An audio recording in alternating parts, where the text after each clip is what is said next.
my god, hi Batty! Quick servers! Oh my god, Batty, you can redeem first. It's actually like a first redeem.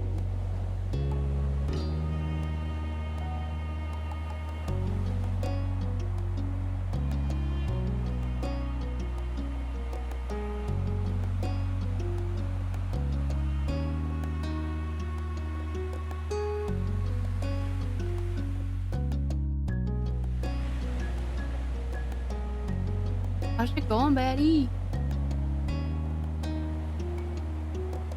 How's your day been on?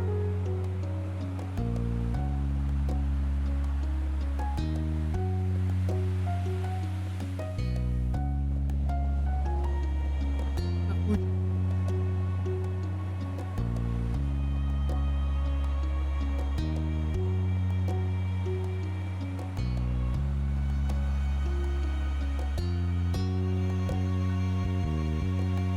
6. How's it going? And I'm hoping I'm pronouncing that right. But how are you? How are you? How is everyone doing today?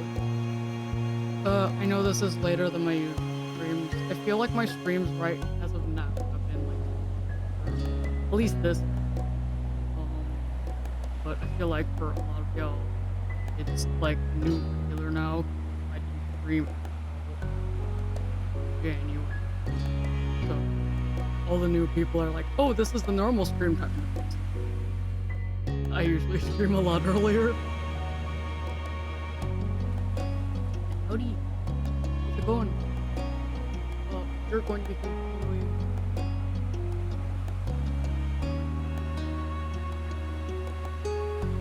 Sometimes I wish I made the titles motion, so live notifications the same.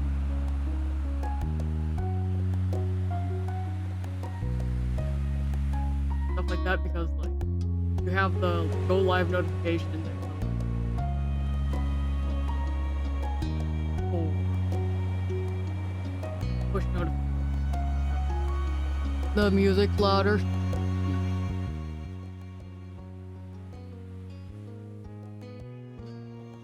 Is that better? I'm sorry. I need to remember that I had to use desktop audio now because was it the sound notifications? Oh wait, I turned those off. Hold on. It's better now. Hold up. I got you better. I got you better.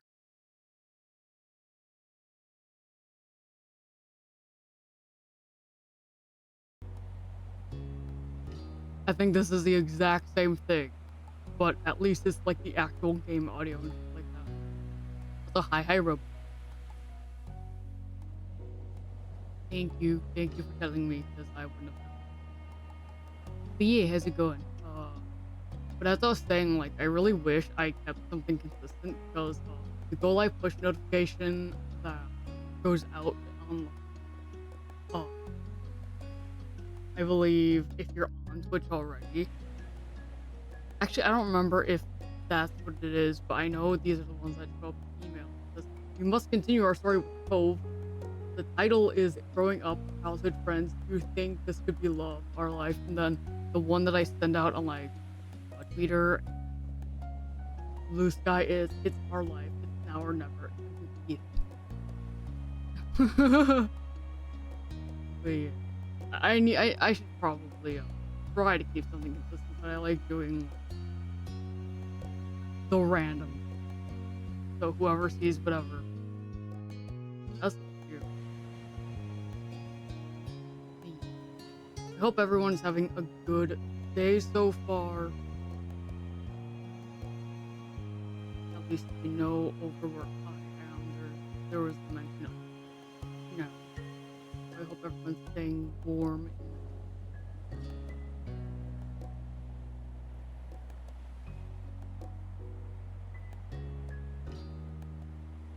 Even if it's no, just over there, please stay nice. That that'd be maybe you should have a clean deal. We are back at it. Why is my chat so low? Did I change something? Maybe. That's low. Yeah, we're continuing our life with Go. I think I only have one file. Yes. So I hadn't gone into the and then summer ended because I didn't know if it was going to. What's it called?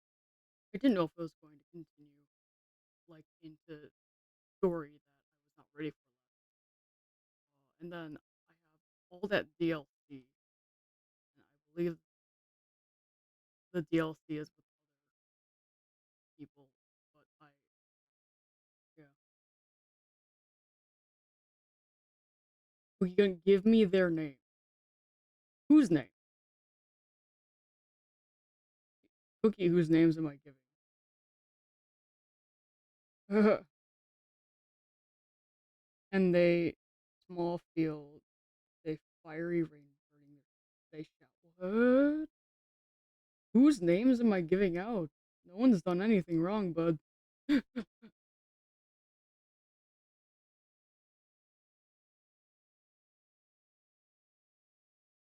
But thanks for coming in. How are you? I know you want to cause chaos. Right now we're here for comfy, we're doing comfy little love. So you're alive. Okay. Well, I'm good. Yes, this is why. So move to the next picture. I'm doing good. I was very like freaked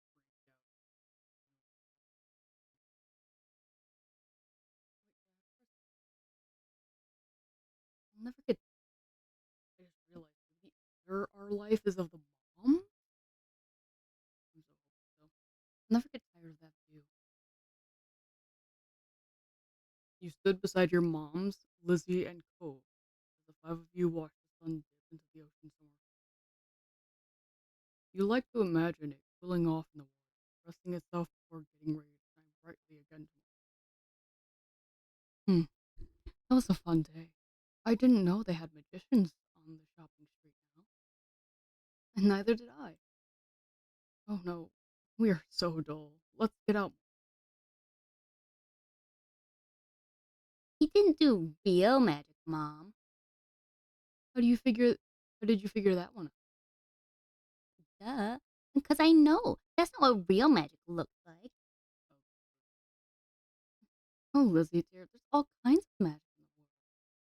Lizzie gave Mommy a suspicious look, but didn't dispute the claim. Yeah, don't fight with your mom.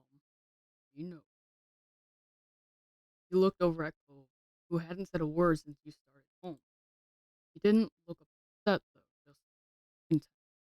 You're aware he still hadn't quite warmed up to your parent. Well, we can't sit out here all day. Time to hurry home and get cooking. Who's helping with dinner? Lizzie immediately let out a groan. Damn, girl. Mom, summer's almost over. The protest was obvious. You could practically see school on the horizon. You certainly didn't want to spend your last bits of freedom cooking dinner. You could do that any other day. Bro, you gotta make dinner. Come on, get your nummies. Please, can we play just a little longer? We have to keep playing before it's too late. It is almost over. You put on your best puppy dog eyes. Lizzie may not want to, but you planned on going. Oh, I mean, we're great. Uh, I don't know. For me, unfortunately, though, like when I was a kid, I was very much that one who's like, get down to business. Like, yes, I wanted to play, but as soon as I was told, no, it's not time to play, I'd stop. But hmm,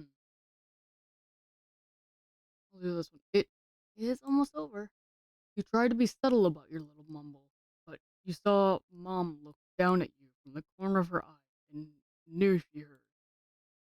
Yeah, it would be evil not to let us play until dinner. You weren't sure evil was a fair word choice, but not anyway. At times like this, you had to back each other up. What a Soon we'll have homework and reading to do. We can't do work now, too. Lizzie made her case and then stomped her foot into the ground. You mimicked her, feeling that would add something to the argument. You know what, maybe. Well, oh, come on, Pam. I can help you with dinner. Aw. Aw. So, Mom is usually the. So if you had to play good cop, bad cop with the moms, Mom is the bad cop and Mommy is the good cop. She's always like, "Oh, it's okay. They're still kids. Let them have their fun." And Pam's always like, "No, you have to learn that you need to do this as you grow up because at some point, not everything's all fun." But she's still very much like she wants them to have fun, but she also wants them to realize that it's not going to be that all the time, which makes sense. Mommy leaned in for a hug, and you knew that you were very close to victory. Yay! Right. But as soon as dinner's ready, you lot are coming. Understood? Yes, Mom. Yes, Mom. Cove, dear, you're welcome to join us as well. Aw. You grinned at Cove and nudged his arm with your elbow. Cove gave a non-committal shrug to your mommy, which you took as an agreement. Cove was just a little guy. Ah, so much to do, so little time. Maybe I could still get the seashell bracelet at times and trinkets. Ooh, or maybe the playground. The fireflies would probably be coming out, right? Hmm. Don't I guess saying this, you suddenly made your own plan. You can't go too far. Lizzie pouted at you as you pointed this out. Mom said to be back in time for dinner. Won't take that long. No. A strong gust of wind made you shiver. Lizzie huffed as she wrapped her arm. Not the rude. Doesn't the wind know that summer's not over yet? That's all Lizzie said before abruptly turning on her heel and heading off in the direction your mother had gone. Not playing anymore? What?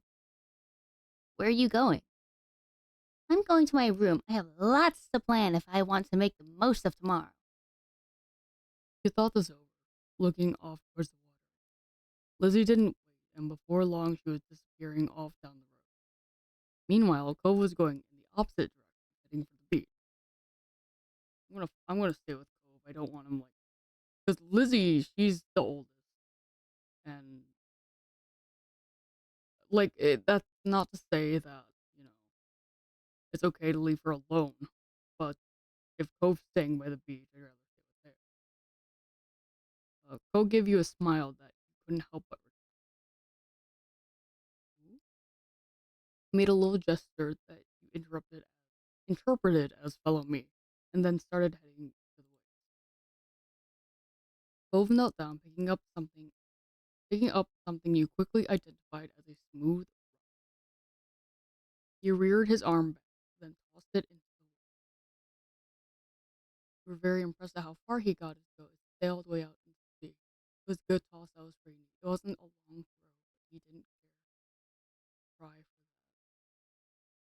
The rock sunk kind of, like a rock, and fell back almost right after he tossed it. I feel like, because oh, uh, he really likes the beach and stuff, I feel like he would be pretty practiced into throwing. Can't skip. Sorry, I heard my brother say something. Really? You can't skip rocks in the ocean. Yes, you can. What are you doing? You look for your own rock. I'm gonna get my own rock. Well,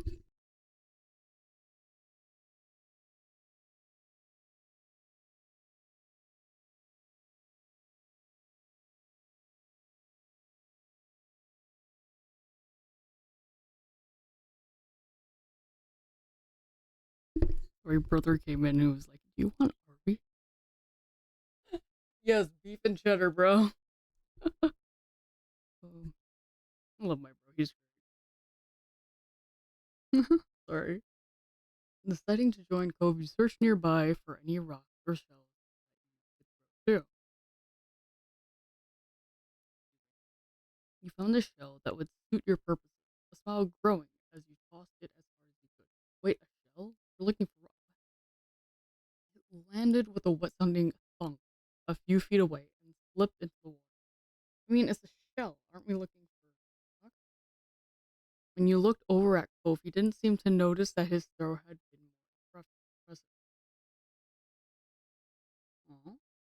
Cove was looking down at his cast, scratching idly at the pink surface, even though you were pretty sure he couldn't feel it. It did get wet that one time, though. His brows were furrowed, and there was a frown on his face. Oh, maybe it's just because he wants to go in the water. Never mind. It's not fair. I've had to wear this cast for ages. I can't even swim.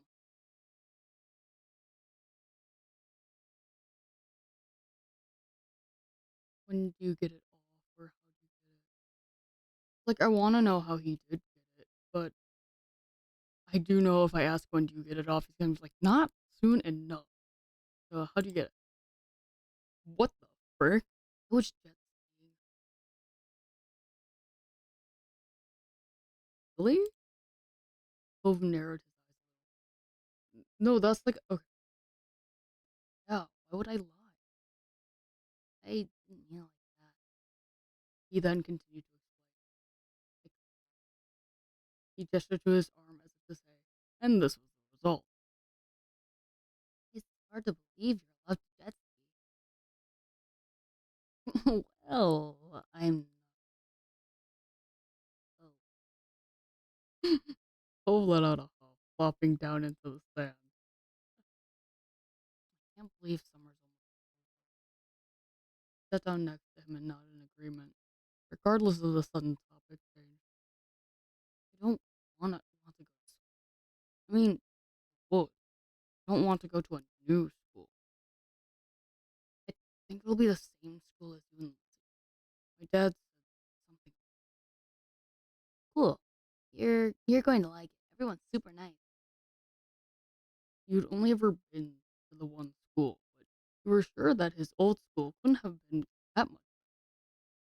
Then again, he did have to make new friends and meet new teachers. It could be kind of scary. Cove shook his head, then wrapped his good arm around his knees as he drew them to his chest. You heard a sniffling, and when you took a good look at his face, you realized that his eyes. Oh, baby, no. Mm. You'd never had to move before, but you thought you could understand. If you had to go to a new school all of a sudden with all new people, you'd probably be dreading it too. Even though you sort of maybe understood, you still weren't sure how to help. Yeah, dang. This is actually kind of true. I never had to move school. So other than like moving from like elementary school to middle school to high school. But even so, like the middle school and high school were connected. So it wasn't Okay, I'll see you later. that both gave his head a small shake. No, I want to go back home. Right. Go on to go back to his old home. The one that's waiting someplace far from here. One he would bring up whenever he felt this out. It had been a while since he had moved in, but he didn't seem to feel any better about being here. He settled back down into the sand, trying to consider what to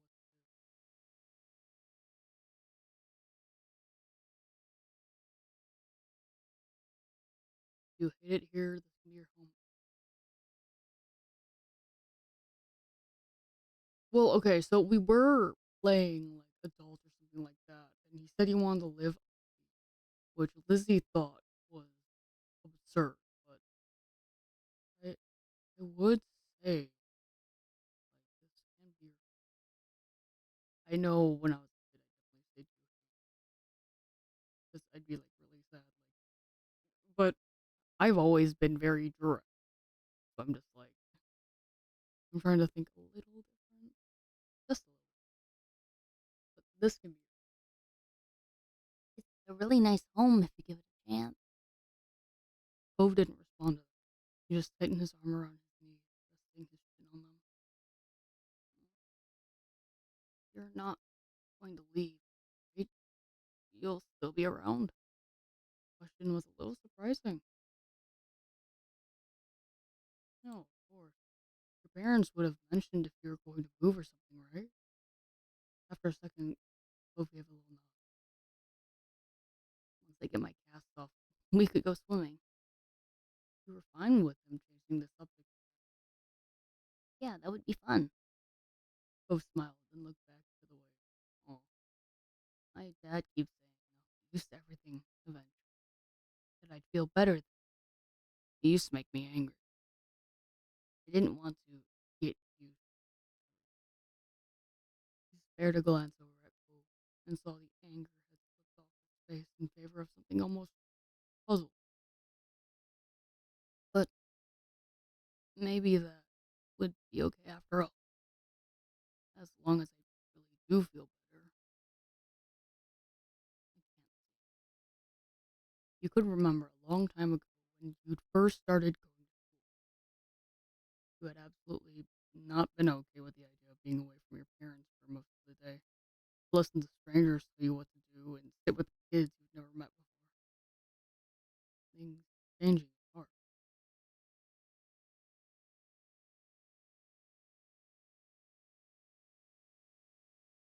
Hold his hand.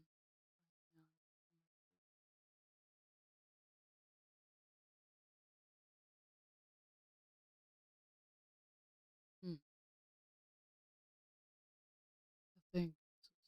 Yeah, I'll make sure you do. Cove laughed just a little, but you grinned, proud that you were able to drag one out of him when he was obviously feeling down. Even still, a second later, his eyes got a little misty once more.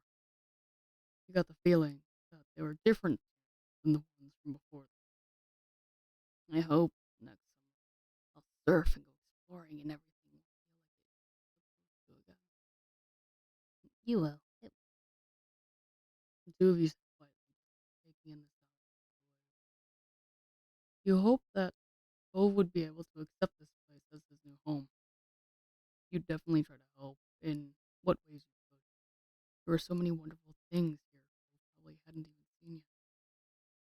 Lost in thought, you started a bit when you heard a faint, familiar sound, the sound of your mom shouting your name. You looked over your shoulder, realizing it was probably time for dinner. Time had already really gone by fast. You stood and dusted the stand. My mom's calling. It's time for dinner. You should come. Cove looked up, expression screaming reluctance. Yet, ultimately, okay. When you smiled, Cove returned with one of his own. Oh, it's little thanks. Oh my god. It was nice.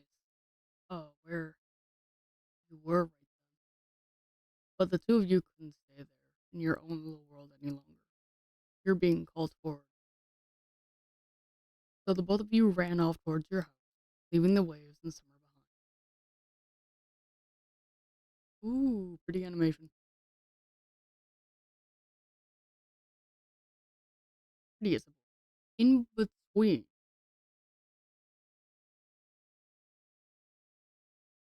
Oh my god, I forgot we can change. Oh, yeah, you can change your first name if you want. You can change pronouns and stuff like that. You can change like hairstyle.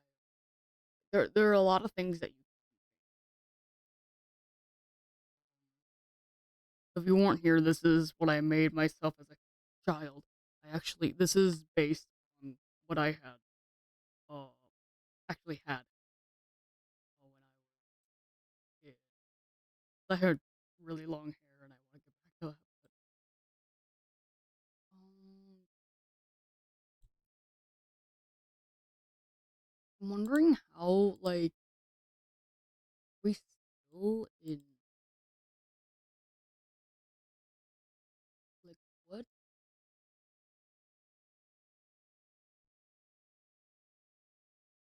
like, which, um, time would this be? God, I'm guessing this is, like, more towards the emo phase. Oh, not like that, but the bowl cut.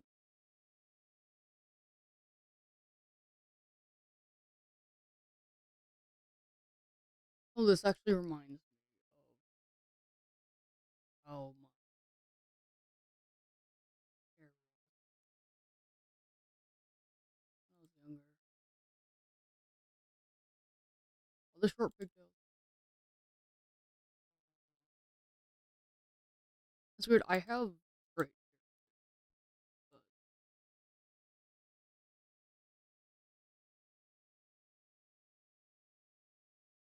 oh yeah, that's the pigtails one.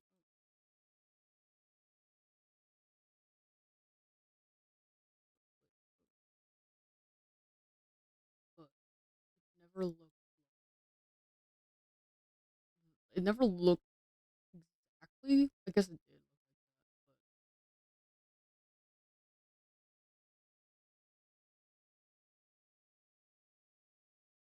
but yeah, okay.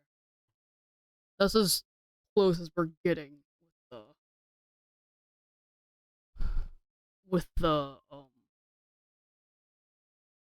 at that time because I think this will start getting into like so we're eight the last one and this is the second. I but I'm gonna do that because then I think the next one I'll go to my short hair because I had cut my hair real short. Rosy cheeks, yeah, birthmark, not yet. Oh, I didn't even realize there was a lip. It doesn't really do anything about it. Circle glasses is what I've always had, but well, not always. I actually that's what I have now. I didn't know there was the lips thing, which is weird. Unless they just maybe I just didn't notice. Hmm. Of course, shirts and birthmarks, freckles, braces. Was this around the time I had braces? Not this next one. I didn't wear them that much. Okay. With him, and I'm relaxed. Is still either fond or crushed.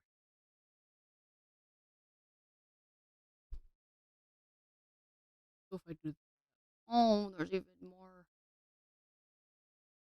Oh, that's kind of cute. I mean, one summer with him. I don't know. For me, that's not. I'll stay fond. You won't be able to change it again until step three. Oh, so no. But I definitely know I would quite. Well, customize Cove? Choose to customize Cove yourself or let his prior experiences determine it.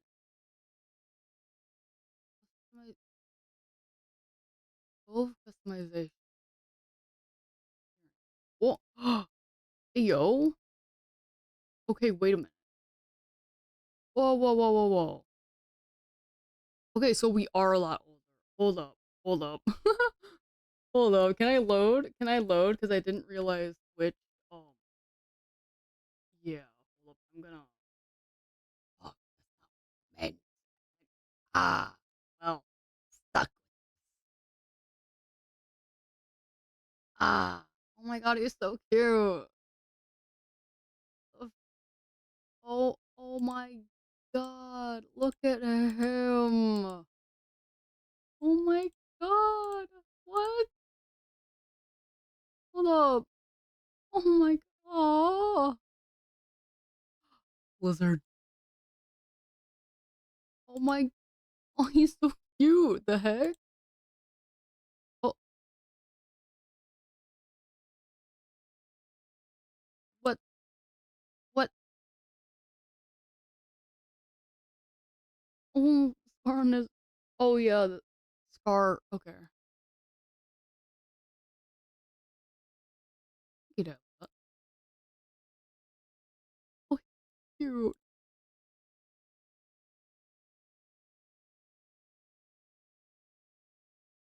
Oh, this is PJ.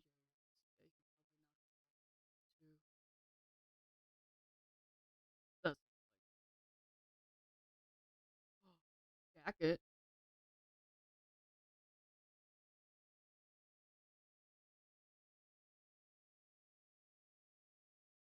I think that's nice.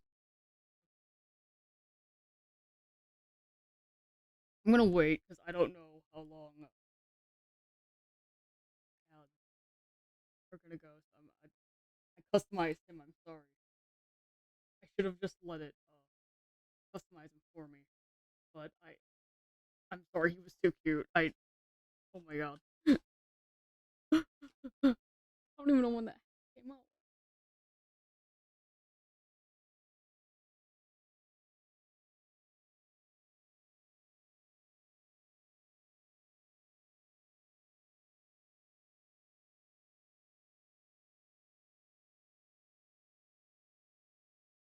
What the heck? Uh, what the hecky? Hold on. I'll be.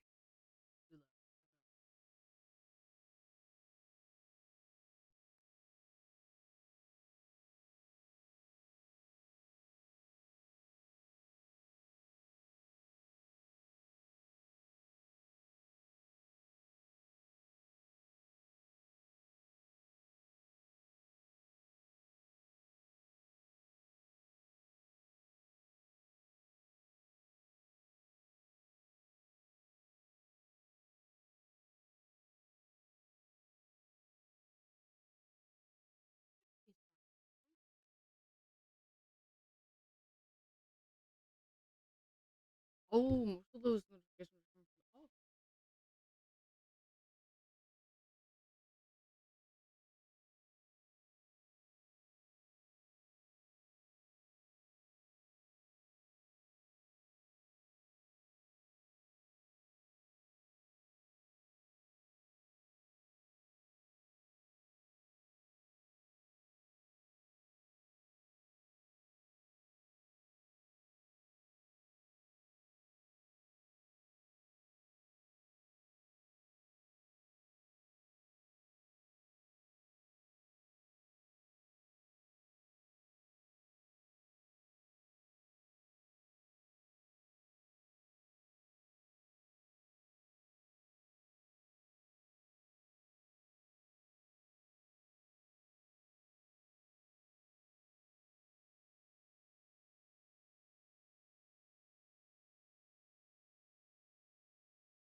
I think we're good. I think we're good. I was just checking.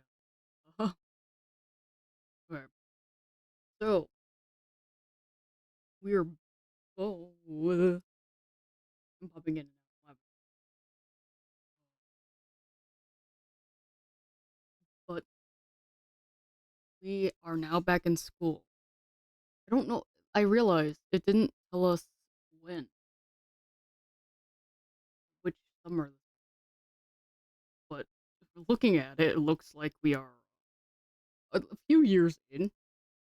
I don't know why. August ended. September began. It was time to go back to school. Lizzie groaned and complained the entire first week. They hated going to class. Still, there were interesting things that couldn't be done anywhere else. You weren't sure how Cove felt about it. He was enrolled that year. That was like a sign Cove would be staying in Sunset for a while. At school, he was alright, but kept his distance from the other kids, from what you saw anyway. Hey, yo, uh, whenever he could, Cove stuck to you like glue. He didn't even mind that much what you did to pass the time, as long as it was together. Sometimes it was like things were exactly the same as when you had first met. But other times, as you got older, you couldn't ignore how the feelings had changed. The meaning. That year, the divorce of Cove's parents was finalized. Oh, oh, oh. You overheard your parents talking about it, saying Cove's dad got full custody. At first, you worried that meant bad news. It had made Mr. Holden cry, apparently. Then you found out it meant Cove would keep living with his dad. He would only stay with his mom a few weeks of the year. Cove cried too, for different reasons, you thought. It seemed like Cove and his dad might move again, but Mr. Holden decided to stay after all. Mom asked him about it. He said he didn't want to uproot Cove's life for a second time. Mr. Holden tried to get Cove to like Sunset Bird more. He kept encouraging his son to go out and feel it. Sometimes Mr. Holden volunteered you to spend time with Cove.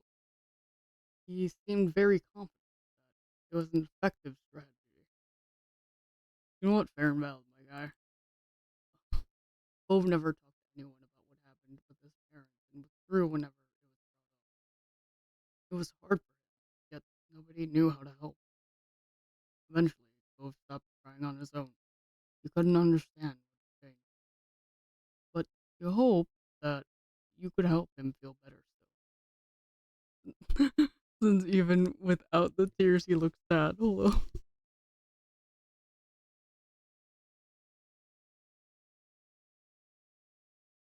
Sorry, apparently my brother ordered the food and he just all of a sudden said, "Damn, they're fast as fuck."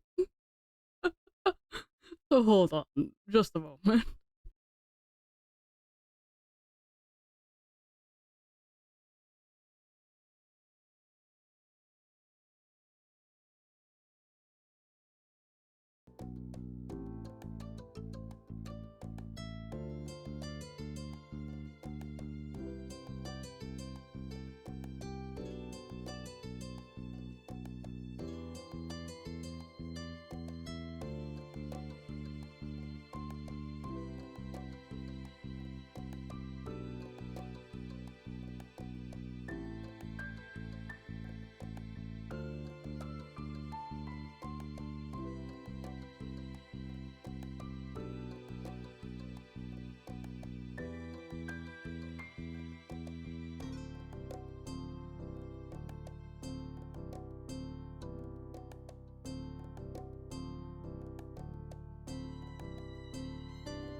Okay, guys. So food just got here. I'm actually going to be a good noodle and eat when the food actually gets here for once. So we are going to take a break. Please, if you need to, go get your own nummies, go get some Wawa, go bathroom, lay on floor. We will be back soon. I am going to run a minute ad during this time just because, you know, so we're just kind of vibing. But yes, we will be back as soon as I'm done eating. It didn't take too long, so we be back. Please nourish yourself like I usually forget to do for me.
Okay, I am back. I just ate a sandwich and then mm, I ate the sandwich and then I still have the fries, but I'll just nibble on those as we go. Yee. Forget it. But if you are still here, welcome back, welcome back. We are going back into the game. If you are not still on break, do not rush like I did. Oop. Yeah, do not rush like I did. I just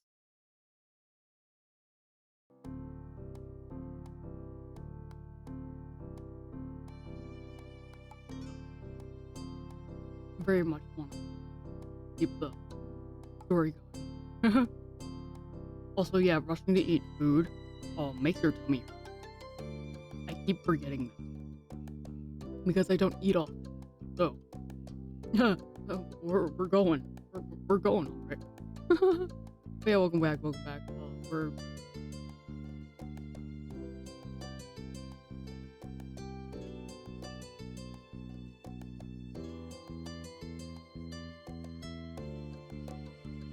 okay, sorry.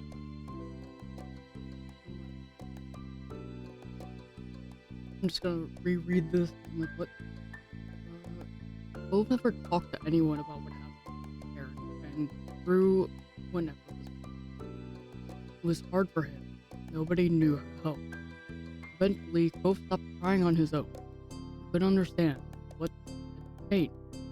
But you hope that you could help him feel better soon, even without the fear. Maybe one day you could say out loud.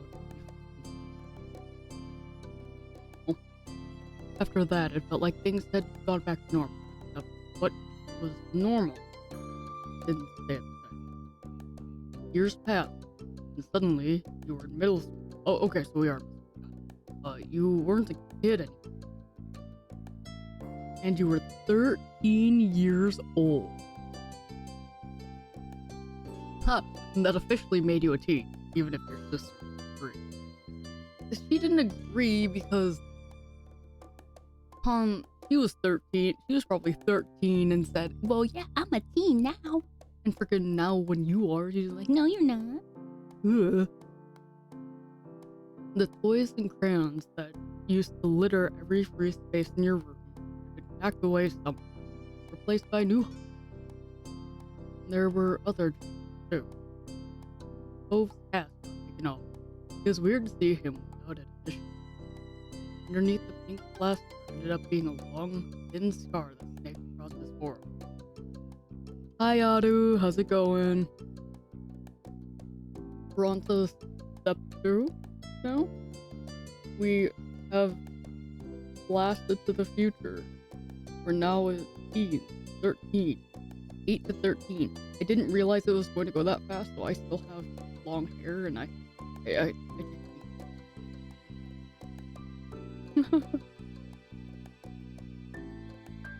because at this stage I did not. This was actually the stage of where I told my mom, let me cut my hair. You have to go run errands. I don't wanna. But you have to, as long as it's like not too bad outside, you know? But I get it. You just want to be able to go out and be free to do whatever the fuck you want instead of just having to do and driving your brother somewhere or something like that. But please be when you do. Yeah, you know where we live.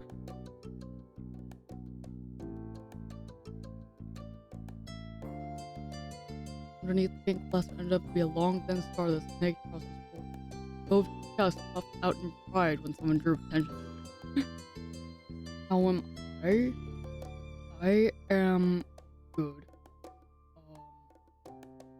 Didn't go to my doctor's appointment this morning. Oopsie. But, I'm good. It's just cold. It's just cold. And I'm lonely without you guys.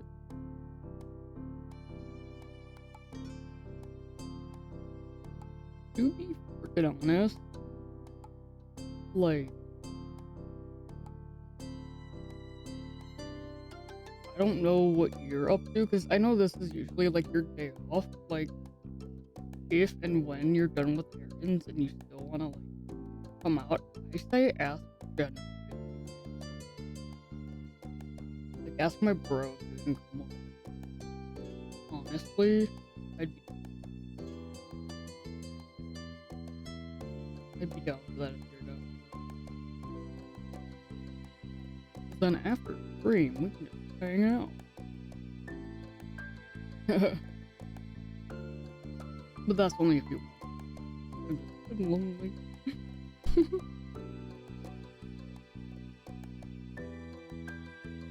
And again, I know you said in the server that you want to get out of the house. Oh, Jesus, speaking of the server, for anyone that is new here, this is the Mythic server. You can come join it. Everyone's chill there, everyone's nice. You just one of the main requirements, 18 years or older. And if you're just gonna go in there and promote yourself in DMs, that's a big no-no. There's a big no-no. Because that means you probably and we do not like it. Cause yeah, it unfortunately so many bots have done that already. And everyone in Mythic, we've gotten told by many that, yeah, this person's doing this that just came into the server. We don't know what to do about it. And we're like, but yeah, 18 years or older, and we're just there to survive. Not gonna. So if you want to join, come join if you haven't. If not, yeah. Either way, be chillin'. I just remembered I have a social thing too. Oh, I have a social thing. So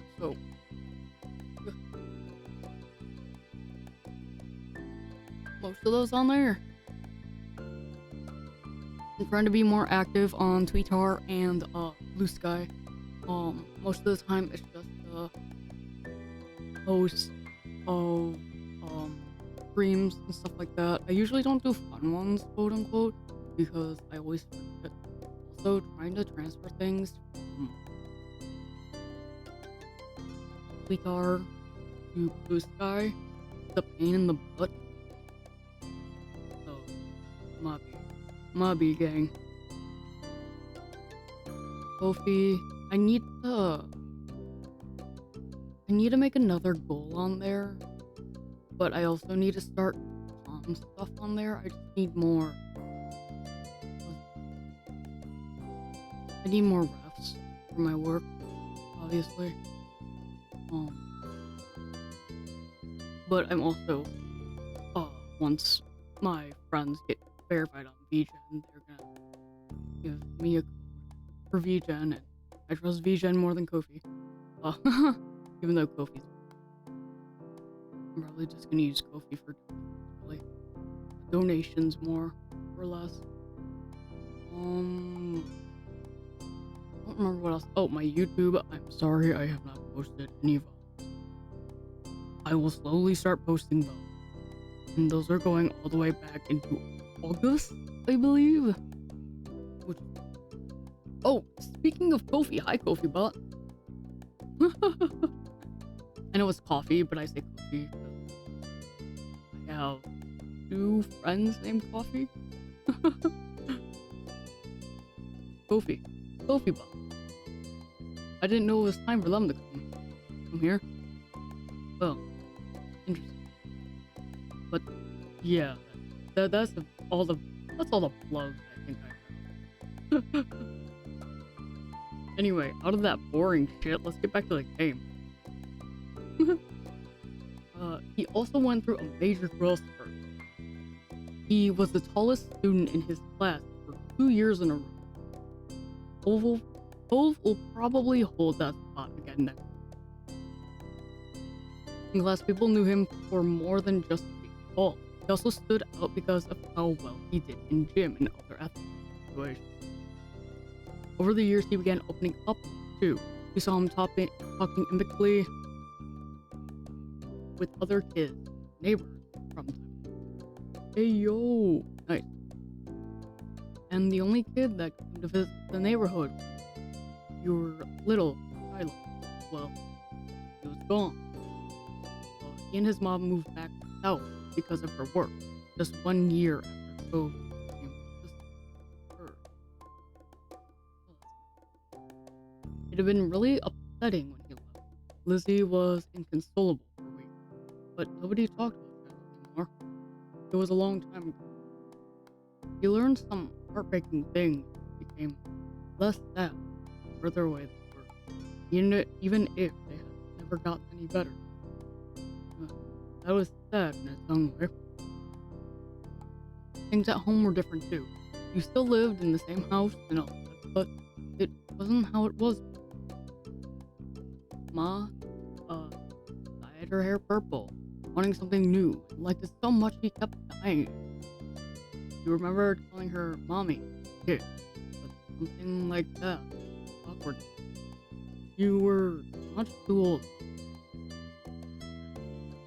Lizzie felt too mature for her nickname too. She insisted on everyone calling her Elizabeth.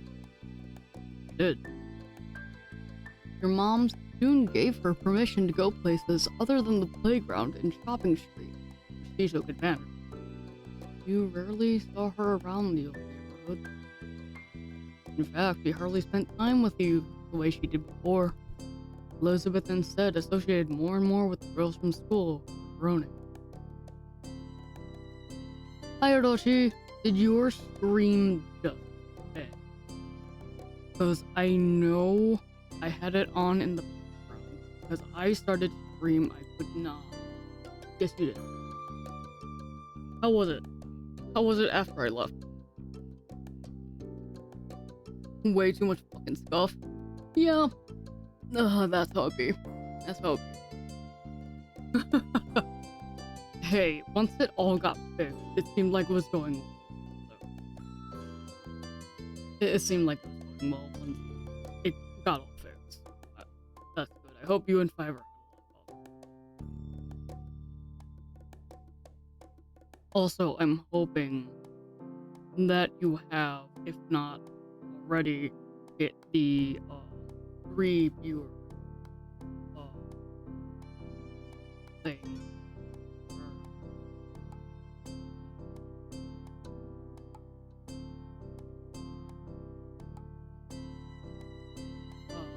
Affiliate.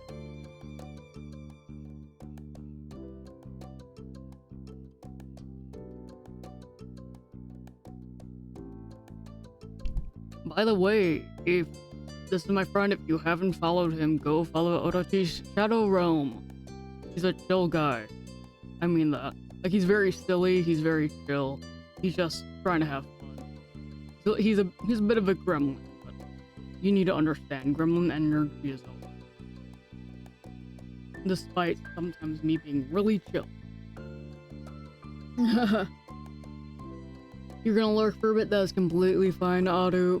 Please stay safe. But yeah. Big hug, it's big hug. Yeah. Hey bro, you're so close to affiliate. I want to get you there. You already have the followers. More followers. And I want you to get the average review. Cause you're oh my god, that's so close. I'm gonna actually cry. Okay. So yeah. We gotta get him to the average 3 views.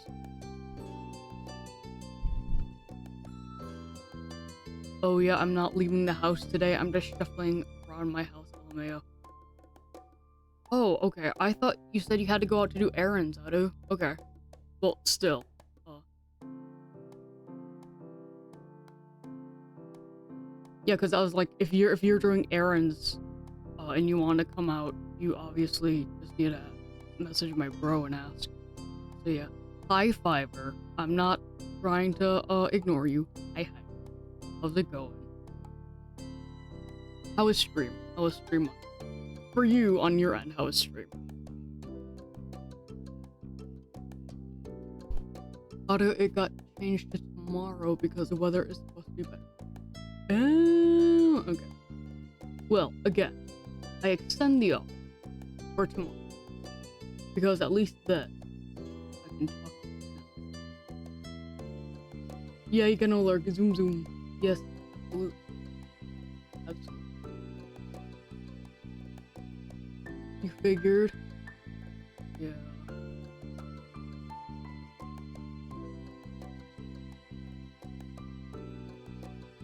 But yeah, how was how was stream for y'all? So Fiverr, were you streaming? How's it been going? It's been good. I actually had like I've actually had like a full week for this Tuesday.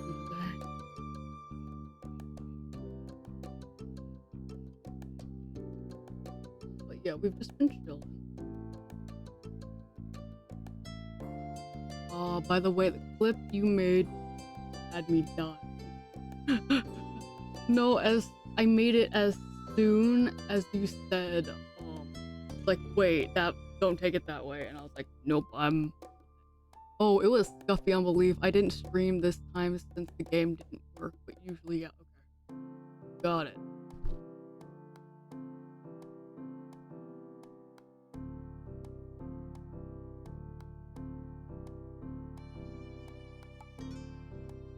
I love that I have that stream elements thing.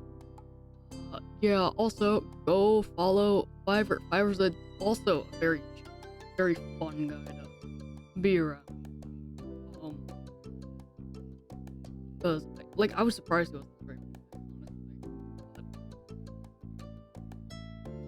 yeah, go follow him, too. Just some funny stuff.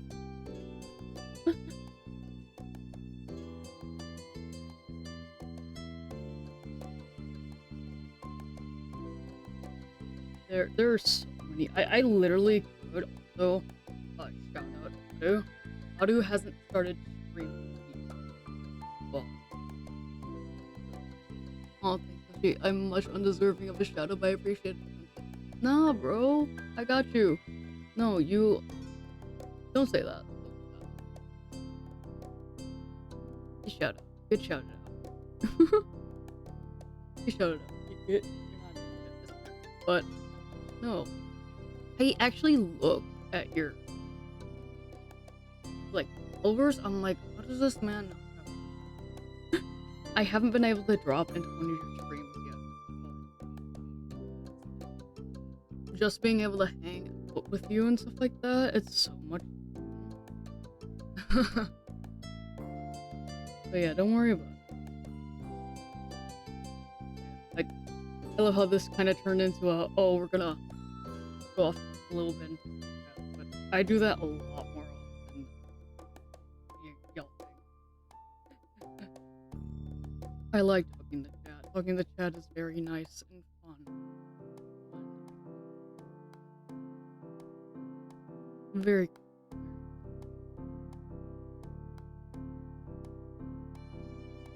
But also the fact I realize like this game right now that we're playing, the fact it's a VN, it's the romance VN and not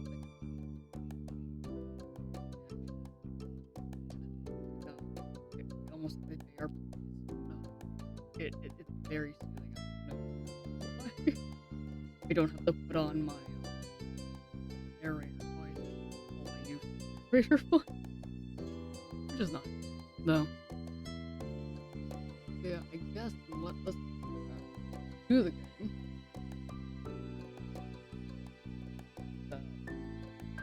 But it says like the fact that her older sister didn't spend time with us the same way she did before. It makes sense. She would associate more and more with the girls from school that were like that makes. I feel like that makes sense. I actually was quite the opposite. I would actually hang with my bro and be friends, be in the friend circle with them and our mutual friends. Which it's not like I didn't have friends my age. It was just I more talked about in class and talk class. I was just that awkward where I could not ask them, hey, wanna hang out?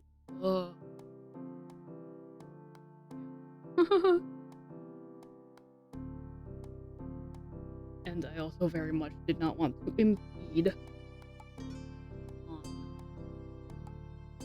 their gaming session, something like that. Awkward. Which one is that? Is that the 3-minute one? Is that the speak growth? Yes, it is. That's the 3-minute one, not the 2-minute one. Okay. Wow, now you're gonna have to have Grill narrate. I hope you like it.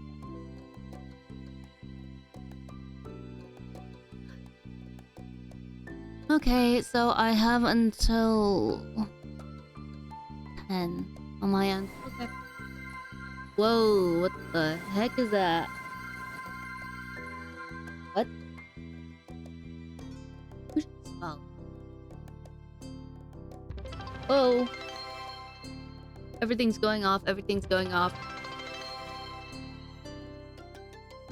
Oh, thank you for the follow, Rick Seeger. Thank you. Oh my god, how did we hit 200 already? I'm gonna have to, I'm absolutely gonna do an art raffle, this time for 200 on Twitch. I've been meaning to do an art raffle, but I was gonna do it at 100, and then I freaking forgot. Well, no, I was gonna do one at 100, and then that flew by, and then I was gonna do one for 150, and again, that fucking flew by, so now I need to do one for 200. But 200 means that there's gonna be 2 winners! Yippee! Let's freaking go! I don't know what exactly the it's gonna be.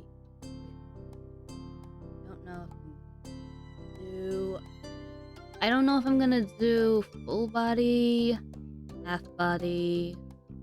No, it's either gonna be full body or half body, unless they want like emote, I guess.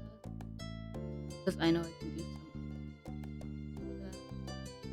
Probably do like 3. Even though emote, my art takes so long. Anyway, oh my god, I hate you for doing the.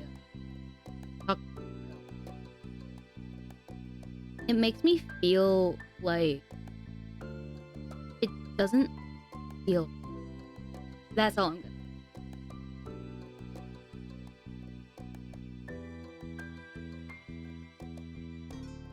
Yeah,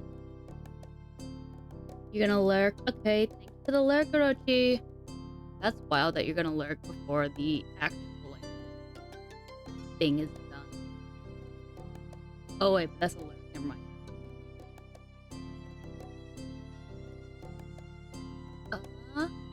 Okay, but yeah, I'm gonna plan a oh, I should actually put that on speaker and never call it.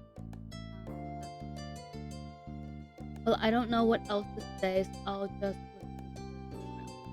Well, guess what? Grill is over, so you don't get to listen to grilling. No, Fiverr, don't laugh at me.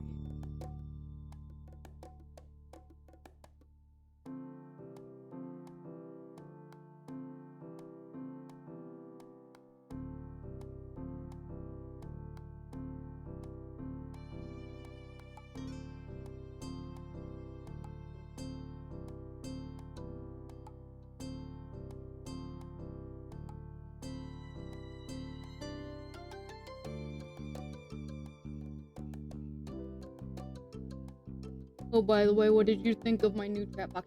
I like the chat box, but I'm gonna say right now that, um, depending on what else you may plan on doing, the font might be a little busy. But again, that just depends on if you're gonna have more borders or if you're gonna have stuff on screen. It just depends, but it's very nice for now. Again, I'm just thinking that the font's a little busy. But that's my personal opinion.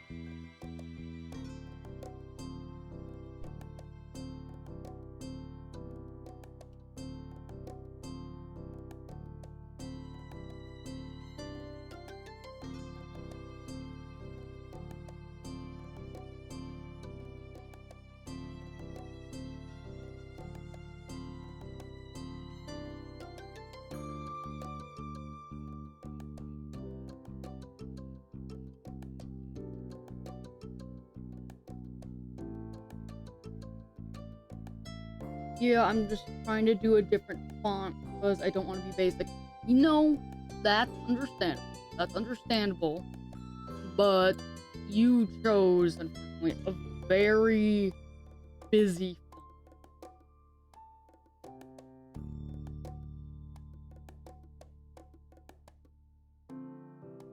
That's all I'm saying.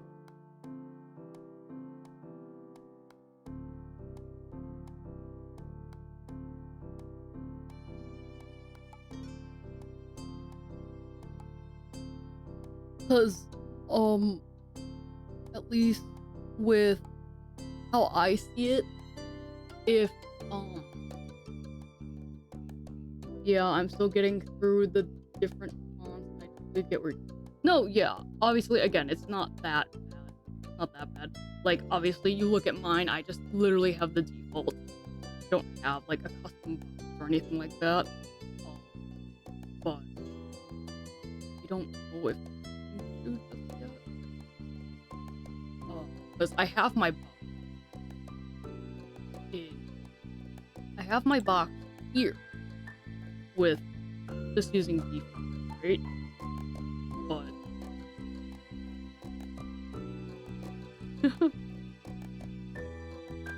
yeah, I don't know. For me, it's just more of a my eyes, my special eyes. Don't worry about it. Just work through as much as you can, when you can. Obviously, don't overwork yourself, and obviously, again, like, if you need to, obviously, go rest. Because again, you finish. Oh, why is the game on? Why is both of them?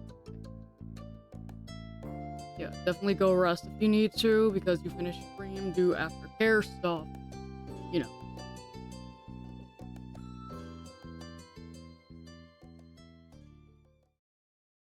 I just realized, whoa, what my game on?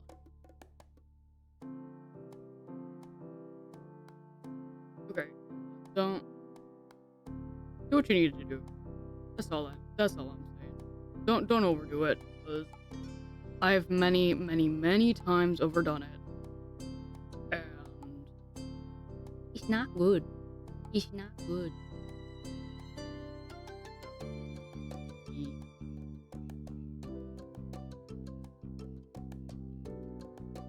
I was literally about to get back to the story, and then you asked me that question. My bad. Okay, anyway. Stone Age. Maybe the difference between 13 and 15 was greater than the difference between 8 and yes. Started befriending new people like yourself, like Eric Suarez. He didn't live in the neighborhood or go to the same school. What happened was his and Clove's dad struck up a business partnership a few months ago.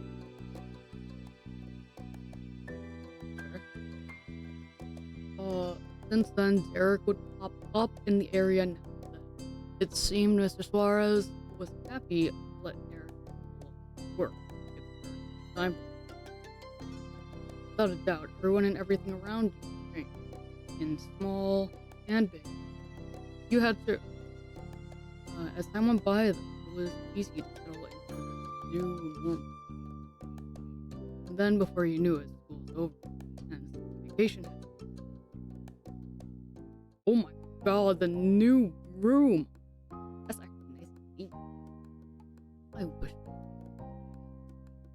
I had a better freaking computer setup than I have.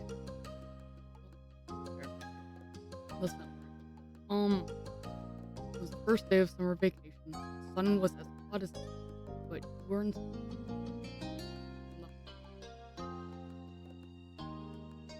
To be more specific, were snow bed,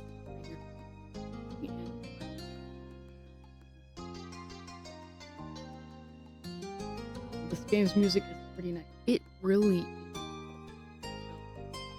It's very calm.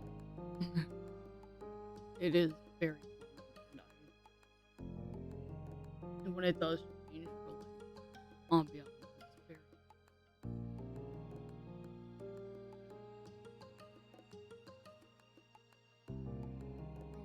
When I had summer, at least during, I would be snuggled up. I. This was not. But it's crap. I'd still be snuggled. It was hot, but you still had the blanket up over your head to block it. You didn't want it intruding on your leg. Exactly. Or you just needed to hold the blind. Unfortunately, you had it prepared for an intrusion. From beneath the blanket, you heard the door creak open. Oh my god. You're still sleeping? Wow, get up. Go away, pretend to sleep, and you got up and started. Morning. Morning, now get up. I will come over there. So much for a lazy morning. Your special boy is at the door, like he always is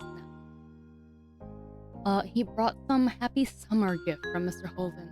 Mom wants you to take it from him. Say thanks or whatever. You did not like the way she called him your special boy, but you knew by now that saying so wouldn't stop. Come on. Come on, yeah, so calm down already. We're there, okay, fine. Really, that's great, I'm coming. I'll be there when I'm there. Okay, fine. Elizabeth said nothing else and left, having done what was instructed of her. You rolled out of bed, stretching your arms up high and yawning. Time to get ready.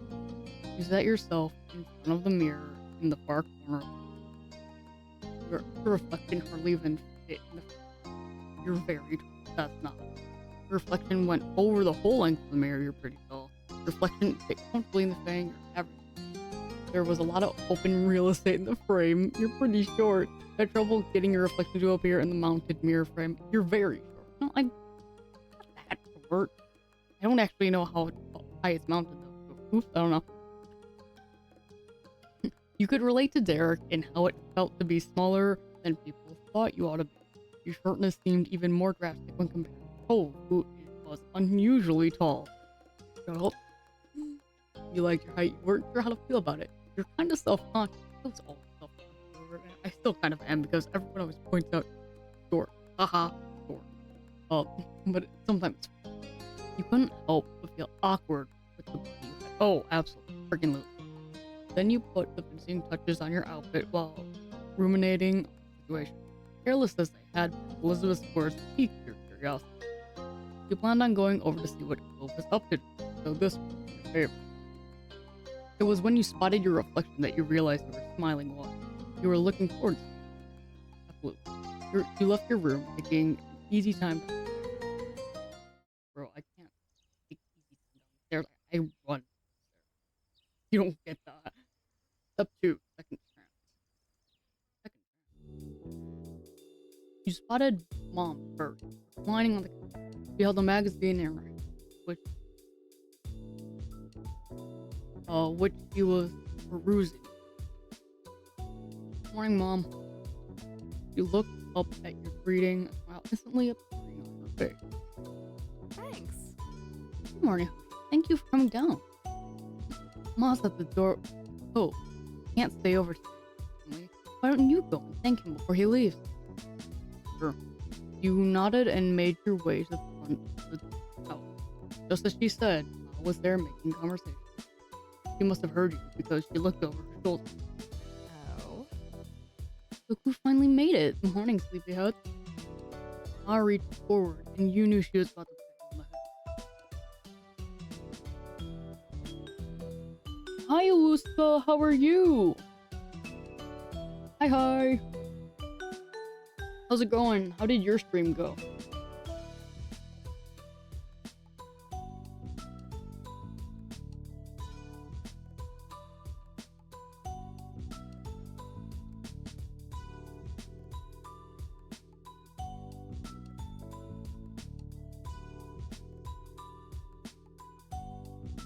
Actually, I just remembered something.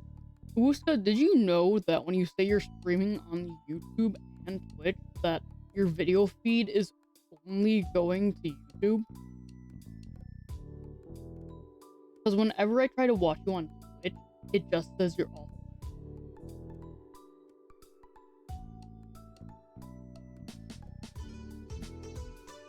It either says you're offline or... Oh, my mic's cutting out. My bad. But hi, how are you? You're fine? Okay. But yeah, you know what about the video thing? I'll talk to you later about it, okay? Damn it, I thought I fixed the mic thing, but it might just be how close I am to my mic. Womp womp.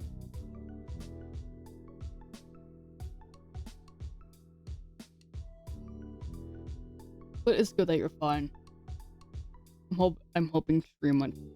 Yeah, I'll talk to you about that because I don't know if you know it or not, but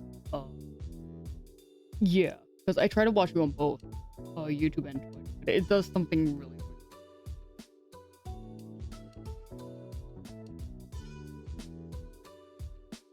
Actually, Uska, is it okay if I DM you about it?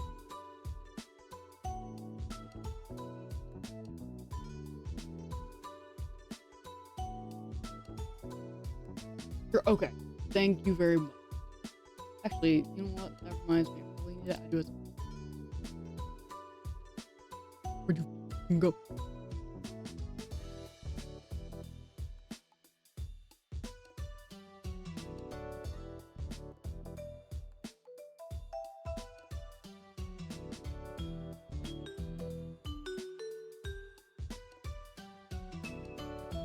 Sorry, I'm...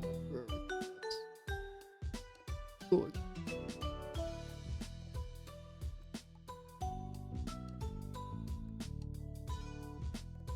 General. Where'd you go? Okay, let's do it.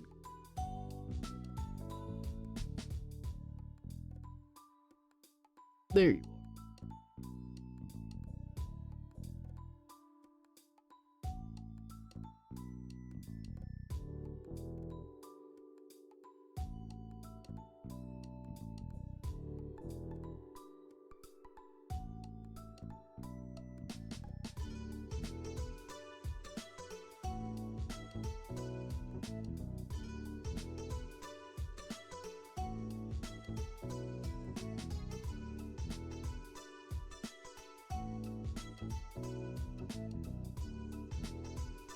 Okay, I have sent the message.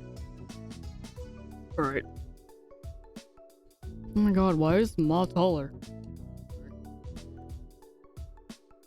But everything's good, be back to the story.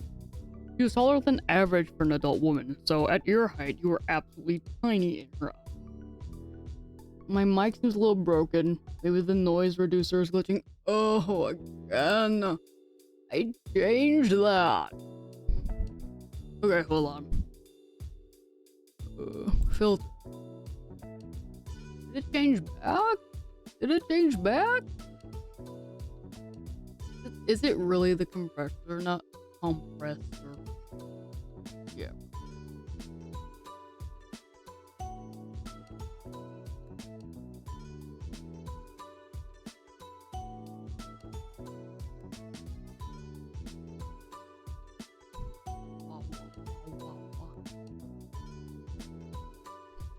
I hate this.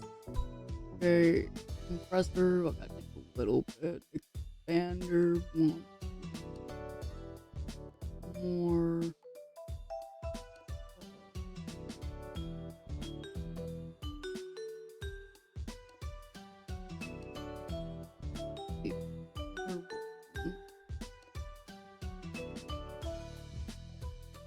So, shoot.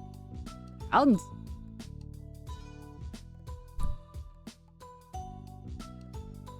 Crap. Ugh. I wonder how long this has been going on too. With the... Okay, look.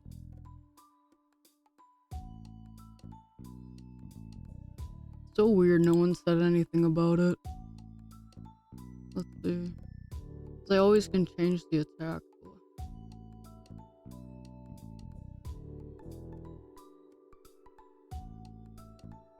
Oh, I do hear it. I think that's just the way I end stuff I say.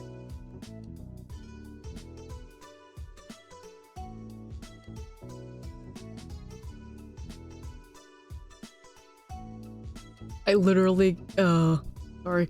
I think it literally is like my list and shit like that.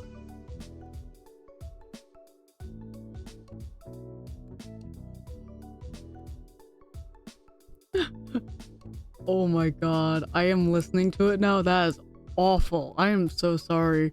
I didn't know that me talking was so horrendous like that.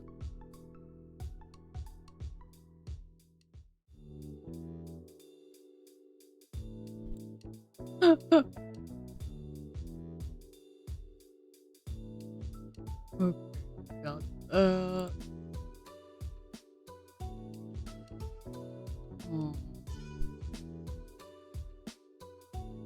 Wait, why did it go up by 4? What?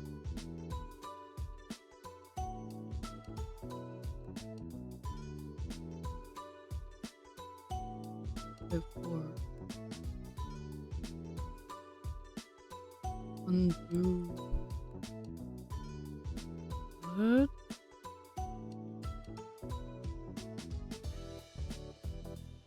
Oh, now it's being weird.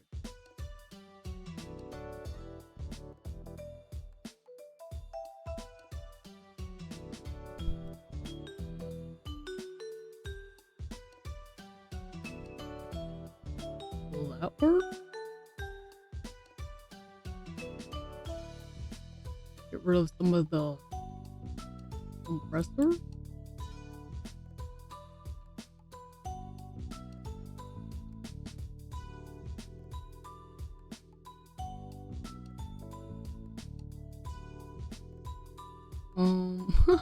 I'm sorry, why is this like second day in the row that this is happening?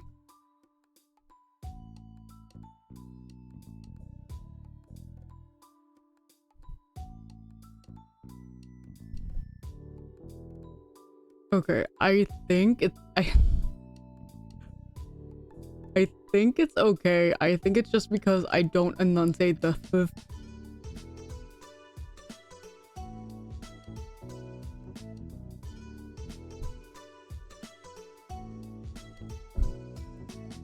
Oh my god. I haven't felt like so Um,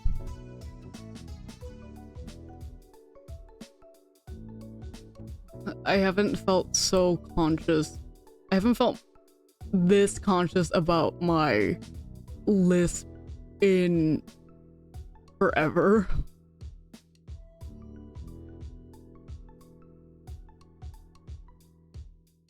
Okay, okay. I think it's good. I kept listening back to it. I think it's good. Welcome back, Uska. I was I was trying to fix it. I think it's good. Yeah, I was just about to say I think it's good. It sounded good when I was doing it, but the most issue. Oh, it's not cutting anymore. That's so weird. I was listening to it. If there are cuts, I think it's just because of me not enunciating something. Cause I have this very bad thing where I can't pronounce th, sis, and like ch and stuff like that very well. So if it sounds like it's cutting out, that's just me not enunciating them because I just can't sometimes. Okay, but that's good that it's not cutting anymore. Good, good, good. Good to know. I can't believe this is the second day in a row that is happening though.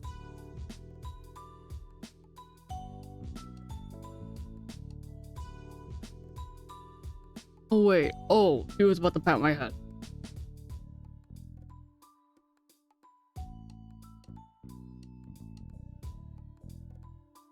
I mean, she's my mom. She's not pat me on the head anyway because I'm tiny.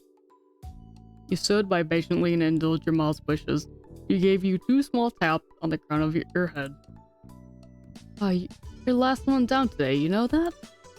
Yeah, life isn't a race. Morning. I was going to stay in longer, so you're welcome. Sorry about the wait. What did we get? Sorry about the wait. Oh, there's no need for that. What matters is you're here now. Oh. The small lab must up the side. You need to go now. Have a great stream. Thank you very much, Tuska. Thank you for dropping by. I hope you had a good stream, and I hope that you are going to do your after stream care for yourself as well.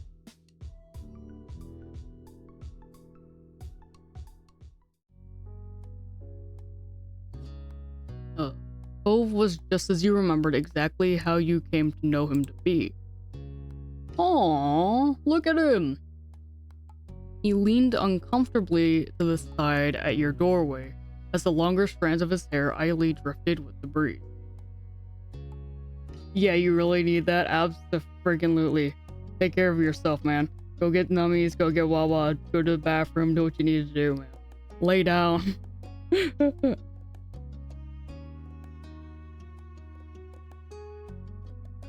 His features were pinched in embarrassment, and he shifted from one foot to another. Gonna make some strawberry mousse. Oh my god, that sounds so good.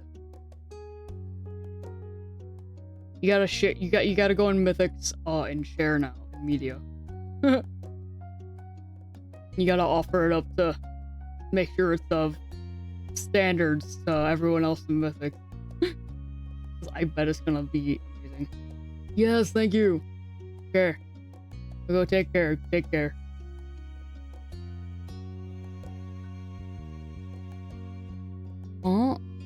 Bye bye, Awuska. Orochi, Oshi, Mr. King, Jurgen, I love you. You got to go, I'm so sorry. No, that is completely fine, Orochi. If you need to go, again, do your, after stream care, do whatever you need to do. Don't worry about it. Just, thank you guys for stopping in, even. Yeah, do what you gotta do.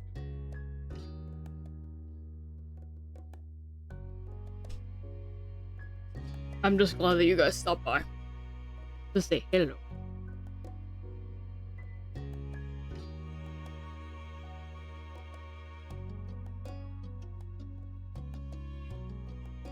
Not in a weird way, lol, but I'm glad to call you friend. No, absolutely. You're a great friend too. Oh my god. I'm sorry that I've been all over the place. We need to figure out that, what's it called? The Dauntless, the Dauntless Smasher Path.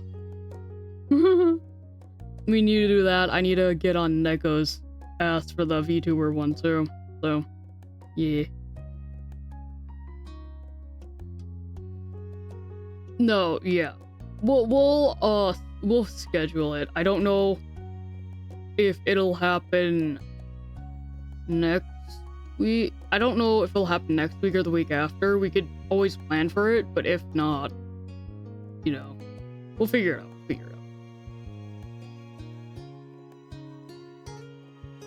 Yes.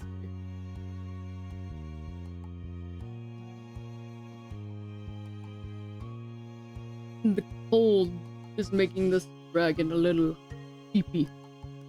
Just let me know your schedule and we will get it with less stress.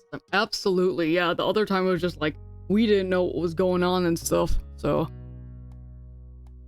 Yeah.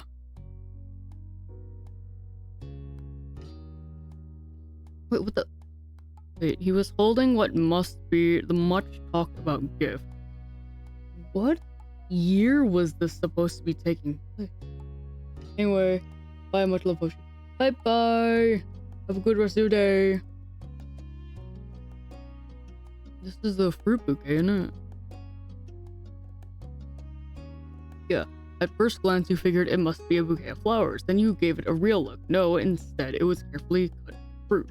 It made a lot of sense that it was actually from Kove's dad. You had to suppress a laugh at this showing. You couldn't imagine many folks buying that sort of thing for their own personal enjoyment. And that kind of arrangement was built for the presentation, likely to impress whoever was inevitably going to receive it. It seemed no matter how long he lived here, Mr. Holden would keep going out of his way to be neighborly, and Cove would always be roped into participating. At the sight of you, Cove smiled, but there was some nervousness to it. Oh my god, look at him! He's so cute! Hey, he smiled back. You couldn't help thinking of when you first met Cove, and how you became such good friends. Lately, though, you were starting to have different feelings. Hey, it's nice to see you. Yeah. He has a soft voice. Yeah, you too. Oh, he has a soft voice. I love that. His grip on the base of the gift tightened, and your heartbeat sped up. Even if neither of you had spoken about it, both of you were aware something new was growing in your relationship. It was already shaping up to be another long summer. The best part was that the two of you had plenty of time to spend together and explore what was developing. His awkwardness over the task started to creep back in, so Cove nudged the gift closer to you. He was ready to be relieved of it. Your hands brushed over his just slightly when you took hold of the base. He flinched enough for you to know with certainty that he noticed it happen. You couldn't help but smile to yourself, and with that, the gift was accepted. I hope you and your family like it. It's a pretty good gift. I think so, anyway. He smiled earnestly. But Dad spent a lot of time picking out the best size and design. There were so many options to choose from.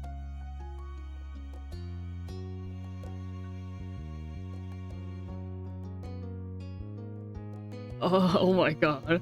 It'd be thank you to you're too cute sometimes. It's funny because I would tease that even if I didn't mean it romantically. Oh no. Oh. Ah. Oh god. But also I'm very direct, so I'm doing that one. I'm not trying to be. Just thank my dad for all this, okay? Oh. Alright. Mr. Holden's behavior really was different from any neighbor you'd ever had. Though after 5 years, you were used to his antics, and you'd since made up your mind what your opinion was. He was nice, he was sort of funny, he was pretty weird, you didn't like him, he was great. He was great and kinda handsome to boot. Is this about dad? The dad the dad's great, it's just well, he's very, I guess, eccentric, but still, he's great. Though there were some things people didn't like about Mr. Holden, you didn't mind them and liked him quite a bit. Your thoughts were quickly interrupted by a shout. There you are! Huh? You shared a confused look with Cove. As one, both of you stepped through the open door onto the neighborhood street. It didn't take long to locate the source of the noise. You spotted Derek, just a few yards on the road. He ran up to you. Huh? You were happy at the sight of him, you were confused at the sight of him, you were disbelieved. I'm confused. You didn't expect to see Derek today, though you never really knew when he'd appear. After stopping a couple steps away, Derek hunched over to catch his breath. Then he looked up with a wide grin. Hey. Hey, guy and pal. I was just at your house, Cove, but no one was there. Should have figured you'd be at Hoshi's place. Do you ever spend time in your own home, or are you always just there? Derek laughed at his own joke. He either didn't notice that it embarrassed him, or the embarrassment was what he was actually laughing at. Derek turned to you. He was going to say more when his eyes widened, and he gasped. What's that? You followed his gaze, unsure. Then you realized what he meant. You were still holding Mr. Holden's gift. It's kinda like a bouquet of flowers, but made out of fruit. Nice. Nice! Can I have some?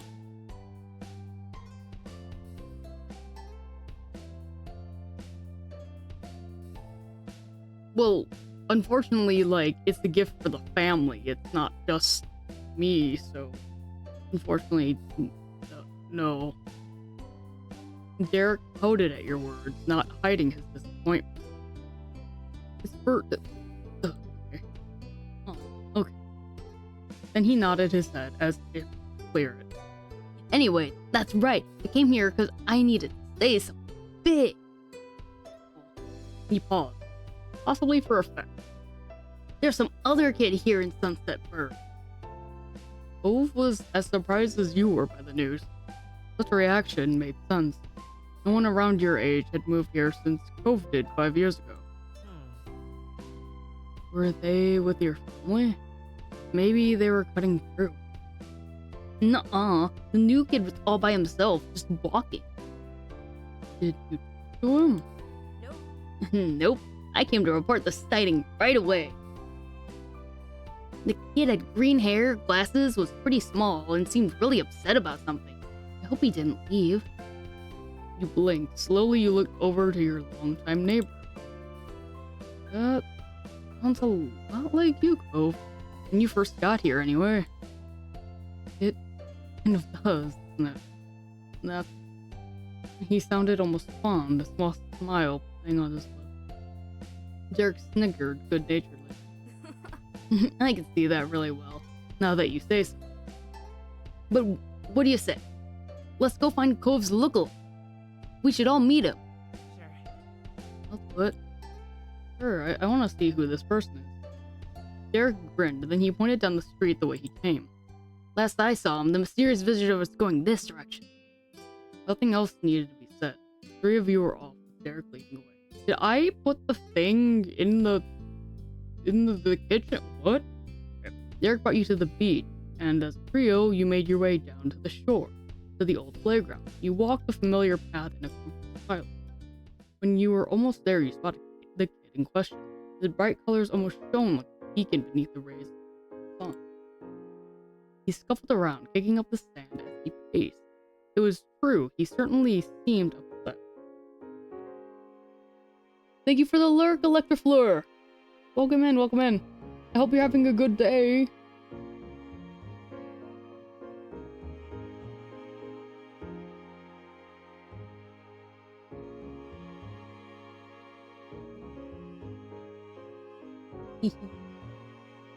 I know your name from somewhere. I believe you're from Nyan Kami's chat? Question mark? I'm like, I know that name. But yes, again, thank you for stopping in and giving a lurk. Again, I hope you're having a good day or night, or just, I hope you're having a good time zone. I hope you're staying nice and comfy. You were from Nya. Got it, got it. Like, I knew you were from one of them. E.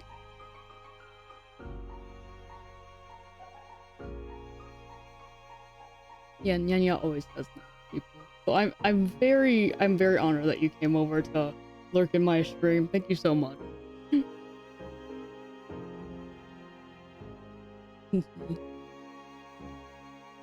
We're playing our life. It's like a little romance VN. And then, yeah, since you just came in, I don't think you properly. Yeah, of course. But yeah, I'm Hoshi. I'm a metal dragon.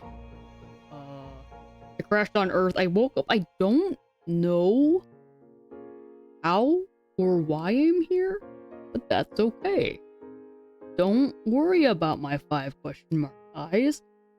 They're just, they're there. They're just seeing stuff here, there, everywhere, anytime, any day, But, yeah. And, everything I see, I kind of write down to stories. I don't know if they're real or not, but maybe somewhere. Maybe somewhere. The...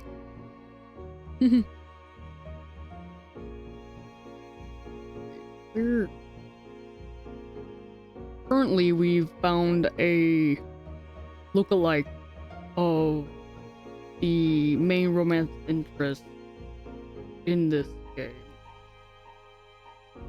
When he was younger, so it's interesting.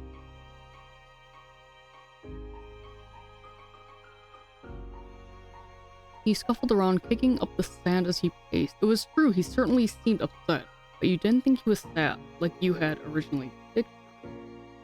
No, he was with his erratic movements and scrunched up expression, he came off angry. You started to have doubts about this expedition. Maybe it'd be better if you left him alone and let him sort himself out. Eric didn't feel the same. He waved wildly, calling out to the boy. Hey guy, over here!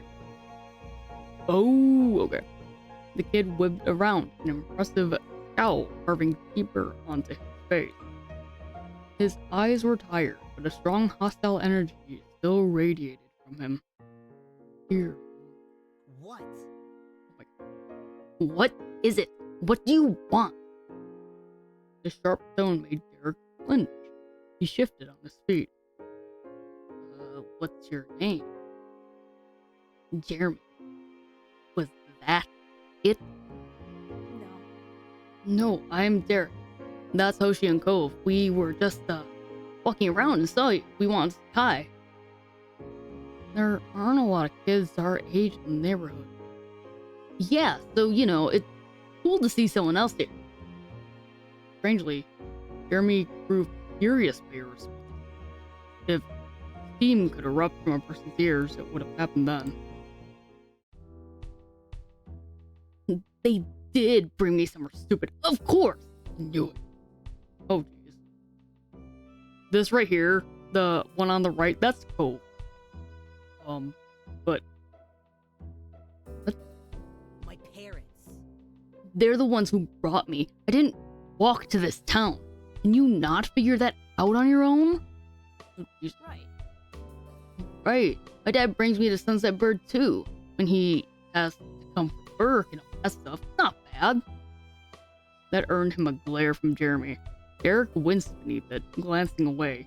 It was a struggle to remain friendly with this Jeremy guy. I mean, I wouldn't want to come here for a real vacation, probably either. That's an understatement. This doesn't count as a vacation. It's a waste of time, a chore. My parents' family is nearby, and we just had to come see them. Ugh. If they're your parents' family, doesn't that make them your family too? I guess. I guess. God damn, kid. That's a pretty good reason to come by. Did you want to go somewhere else? No. You got oatmeal and toasties. Yippee! Welcome back, Adu! We just met Jeremy, the one in the middle, and on the left is Derek. So we kind of also just met him. Jeremy's not having a good time. Jeremy crossed his arms with a huff. He turned away. They should have gone by themselves, since they care so much and left me home. But I'm not allowed to be by myself. Makes no sense. They're the ones who don't know how to do anything, and I'm the kid? Right, yeah, the one on the right is Cove. Oh my god, Cove is so pretty. I want to take the... Right, Jeremy needs to chill. I need a font... You know what? Hold up. I'm gonna move this. I'm gonna move this up here. I'm gonna stay here, but chat's gonna be up there because it at least doesn't block Cove. Cove needs to be seen, like, right now.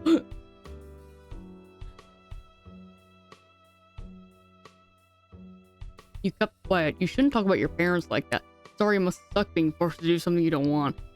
We just said hello. You don't have to keep complaining at us. Calm down. You don't have to yell so much. Who peed in your cereal this morning?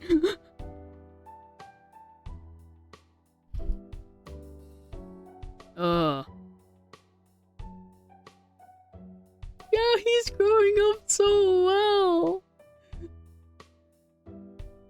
You shouldn't talk about your parents like that. What do you know about my parents? Have you met them? No. Some parents are criminals, but I guess us brainless children have to be nice. Being rude to a parent is the worst thing in the world. That's not what I meant. So dumb. It's so dumb. Oh, close enough. You be their kid. I'll take your mom and dad. Only someone with really easy parents would be dumb enough to say something so stupid. Bro. Hey. Hoshi is not dumb. I mean, Jeremy kind of cooking there, but he still needs to calm down. It depends. It depends. Yeah, Jeremy, catch these hands. I'm smarter than you are. My parents are great and you can't have them. I have 2 moms. Oh, stop it. No, I'm actually gonna tell him, it's like, I have 2 moms, because he said, I'll take your mom and dad. Bro, I have 2 moms. Whatever, same thing. Bro, you turn to Cove, lowering your voice. The 2 of you aren't that similar after all.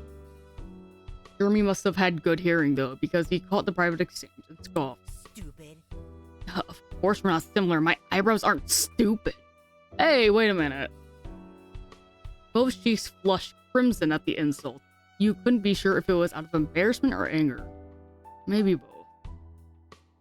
Come on. No, Cove's wavy eyebrows are cool. How can you say that when you've got a bowl cut? Bro, I still would. Don't listen to them. They're really unique and special. Well, they are kind of. Apologies, go right now. You can't treat people like that. I'm so sorry. Like, I'm between these 2. Not his hair. Yeah, it's like, if he's gonna make fun of someone else's appearance, I might as well go in with the same thing. Fuck. That was my first, yeah. How can you say that when you've got a bowl? Yep, it's embarrassing and awful. But my parents made it. I won't have to have it when I'm older. I don't know what he's gonna do with those things, except maybe shave them off. He probably should. I bet he'd look less dumb with no eyebrows.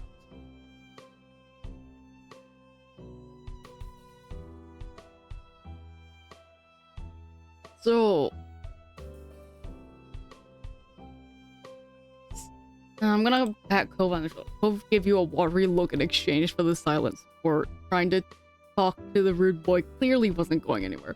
Oh, Cove! Cove is such a baby! Oh, what is wrong with Instead of taking offense, Jeremy only parroted Derek's words in a nasally voice. Wow, what is wrong with you? you? Blah, blah. This is dumb. Jeremy stuck out his tongue and skulked away, throwing more sand everywhere as he went. You watched him go, hunched over, until he became a speck in your vision. Fuck him!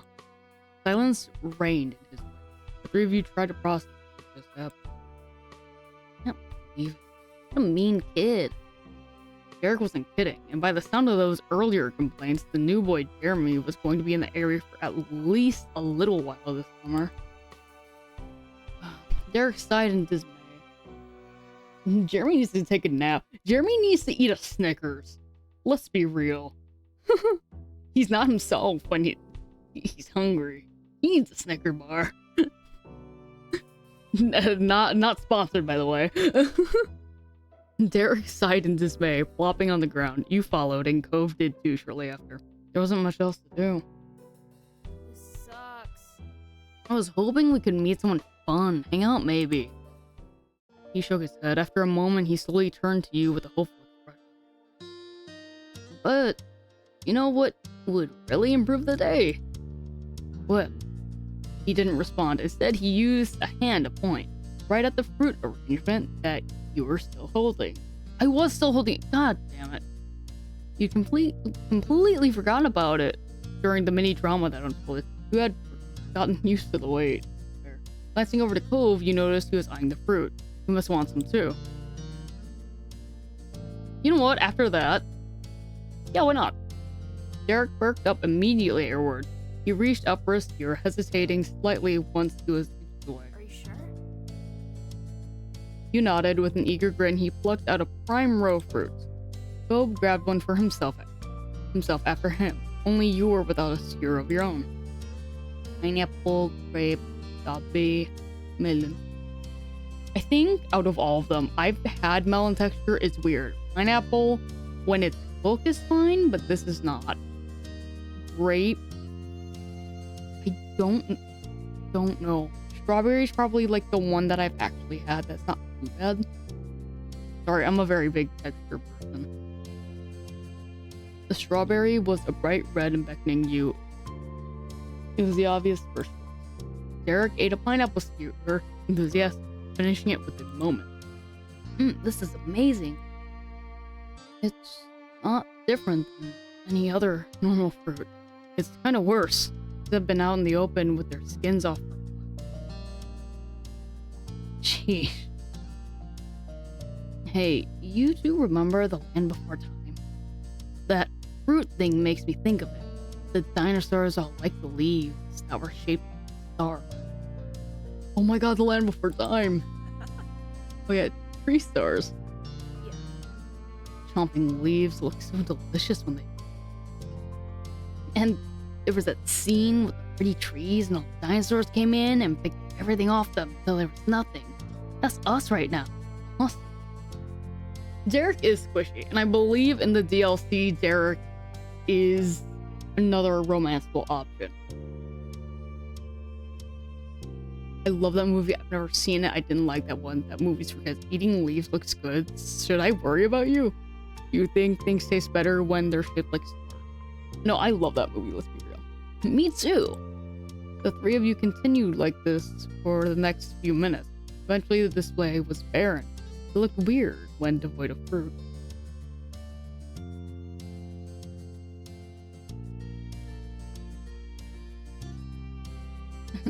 But it was like, hey, we weren't supposed to eat all of it. Really? You couldn't stop yourself from sighing at the boys. You just wanted to eat some and have a nice time. However, you're probably going to get in trouble. You could only accept it, though. Hey, Hoshi. Yeah? The two of you met Isaac. That was pretty cool. You said back to that guy. Oh, thanks. I was just saying what I thought. Derek chimed in, well, in high spirits. You totally owned him. I don't know what his parents say, but it's good at least somebody is around to tell him what's what. Yeah, literally. No, kid. Yeah. Derek then leaned back on his arms. He contemplated the sky with an intense sigh. So, are you both ready for summer break? Yeah, no, I'm not sure. Are you? Oh, someone's supposed to be ready for a break. Mood. Are you? Well, it feels like there's a lot. And what about you, Gove? Are you ready? I think it's... Before you could say anything else, the light atmosphere was shattered.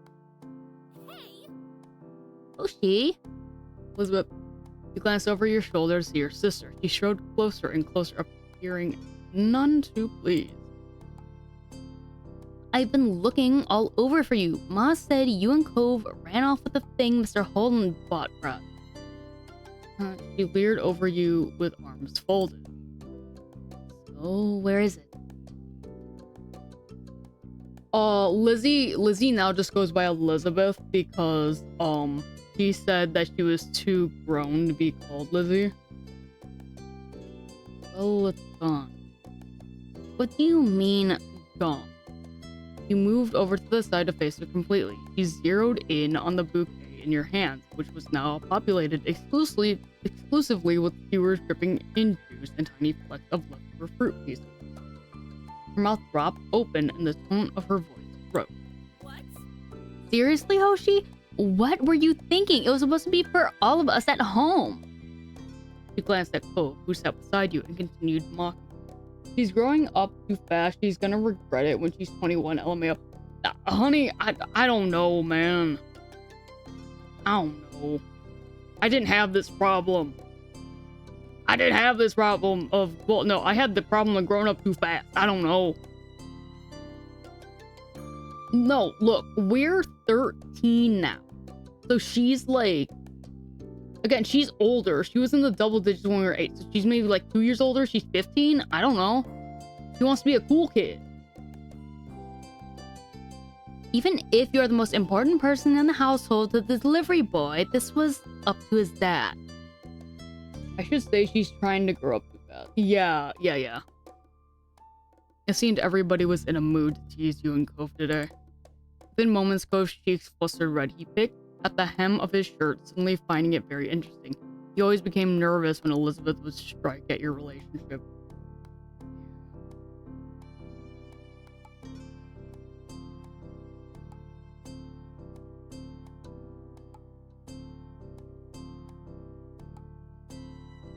Yeah, sorry. Elizabeth narrowed her eyes. Not at all. Black-stated? What? Oh, I don't know how to say that. Oh no, I think I hear the mean kid coming back. We better get out of here. Elizabeth blinked confused and looked around. What? What kid? I don't see anyone. Derek didn't bother explaining. He just launched to his feet and ran off. Cove hopped up too, gladly taking the opportunity to exit the situation. He followed after Derek, but he sent a look to you from over his shoulder. You turned to watch Elizabeth. She stared back, brow raised. I'm gonna run with them. Without a word, you two got to your feet and bolted down the beach. Unimpressed, Elizabeth rolled her eyes. So immature. Hey. I need to somehow be a kid again, Elizabeth. You should. She shook her head as she walked towards the house, not bothering whatsoever to follow. Meanwhile, the three of you made it back to the shoreline. Eric pumped his fist, grinning in triumph. We escaped and shall live to see another day.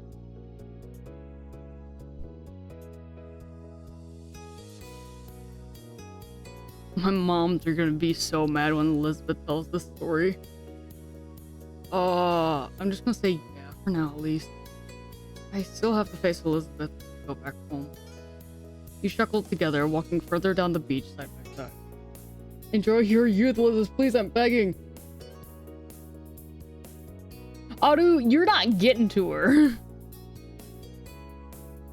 Also, she's the oldest child. That kind of like, unfortunately, does shit here to you when you have younger siblings.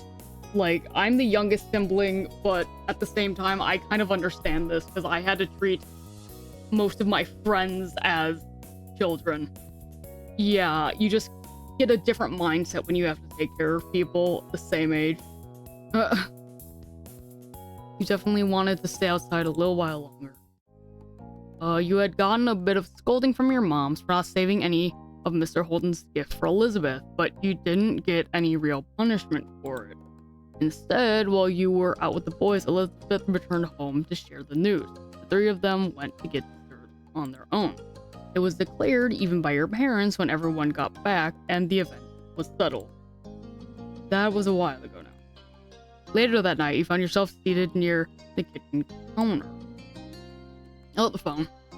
Your fingers drummed on the surface as you waited, your gaze trained on the phone. But you were waiting on a call tonight, specifically from your cousin, Leandra. You didn't want to miss it accidentally. You're the youngest sibling and somehow had more maturity than my brother, so I wouldn't know how that is from a normal standpoint, LMAO. No, yeah, see, well, it depends. Because, again, like, as I said, I'm the youngest, but I had to take care of my friends, so obviously I grew up, like, way too early on, but at the same time, I'm just like, if they're gonna do it to themselves, they're gonna do it. Obviously, you want to look back and say, it's like, you want to look to them and be like, don't grow up too fast, but, you know, they're kids, they ain't gonna listen. They're just gonna be like, okay, old, whatever. So, there's no point, unless you're their parent. It's a 50-50 if they're gonna listen. It's a 50-50 even if you're their parent. Let's be honest. Yeah, literally.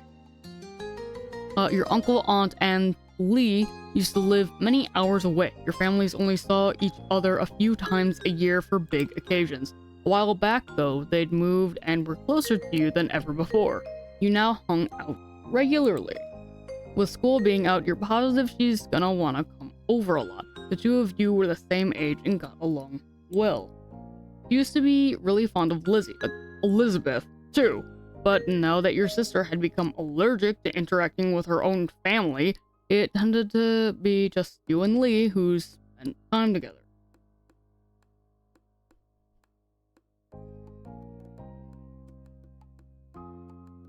She was your only friend who was a girl. Being family helped make you close, but you had a lot of girlfriends. No, this is actually... Well, no. I don't know, I had a mix. But I got along with the guys a lot more often than girls. This is probably more accurate though. Heard this. You weren't a girl yourself, so maybe that was cool. But you had plenty of... You didn't really have a lot. Yeah, I didn't have a lot of friends either. Ma always said that quality was more important than quantity when Elizabeth bemoaned your small social circle. You're right. You weren't sure how friendship quality was judged, but nevertheless you thought that what you had with Lee was good. Then the shrill ringtone announced an incoming call. You jumped before grabbing the receiver and pressing it to your ear.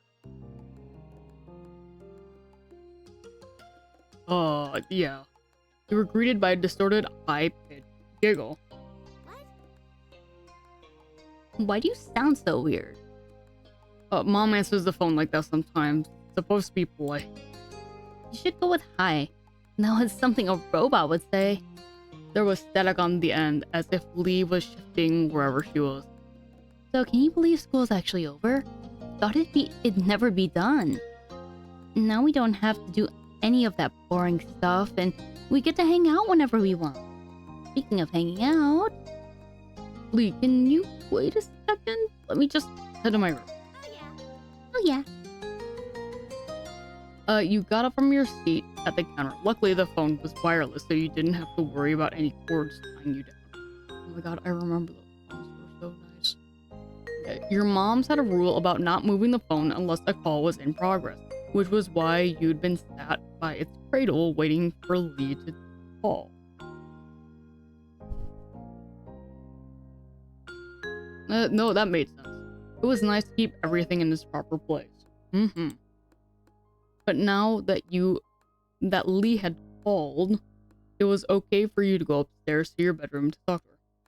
Now that I think about it, I'm not sure who I got along with better because I was forced to focus on having girlfriendos rather than guy friendos. Fair. And Lee is cute. Yeah, Lee is very cute. You made your way up the stairs, smiling. My room. After you had arrived, you shut the bedroom door firmly behind you. You took a seat on your bed. Alright, I'm here. Hey, did you know? The girl down the street from me has her own phone now. A cell phone. She doesn't have to wait for someone else to stop using it or anything. Oh, really? The thought of someone having a phone that was all their own seemed unbelievable. I'm spoiled. My parents got me one when my brother got one because it was just easier to contact each other. I was a spoiled child, unfortunately, but I didn't take it for granted. I only used it for messaging my parents when I had like after club meetings and stuff like that. Right? I wish I had one too. But my parents said I couldn't get my own phone until I'm more grown up.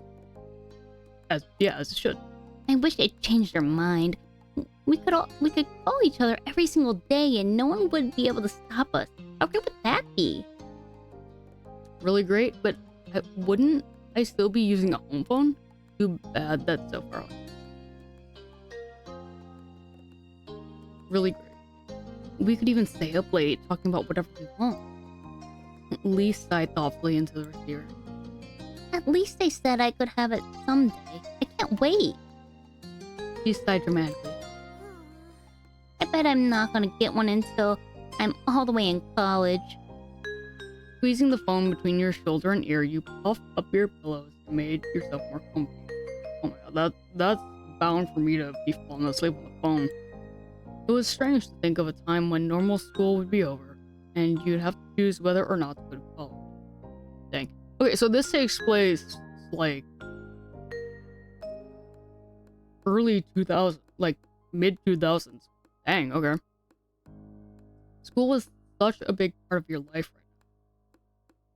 Oh my god, study didn't come easily to you, though you tried hard. You worked about as hard as most people and got pretty average results as well. You never tried much, but you still didn't do bad. You didn't bother at all in school, and your grade reflected that. Everything in your classes came easy. You worked hard for your excellent grades. Unfortunately, everything in my classes came easily to me when I was in school, even much into high school, except for certain things, but You soaked up information as naturally as a sponge absorbed water. You had yet to worry about school being hard for you. Put a lot of pressure to maintain high grades you had last year. You hoped to do just as well this year, but it wouldn't be a big deal if they dropped some. You were confident in your grades would remain great. You had no plans on getting excellent scores this time around. I felt a lot. Y2K timeline, let's go. Y2K? What's Y2K? Adu, what is Y2K? Oh, year 2000! Oh! I was like, what the hell is Y2K? Okay. Oh my god.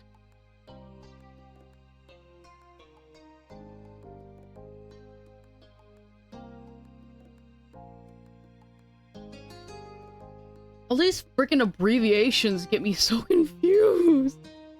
I was like, huh?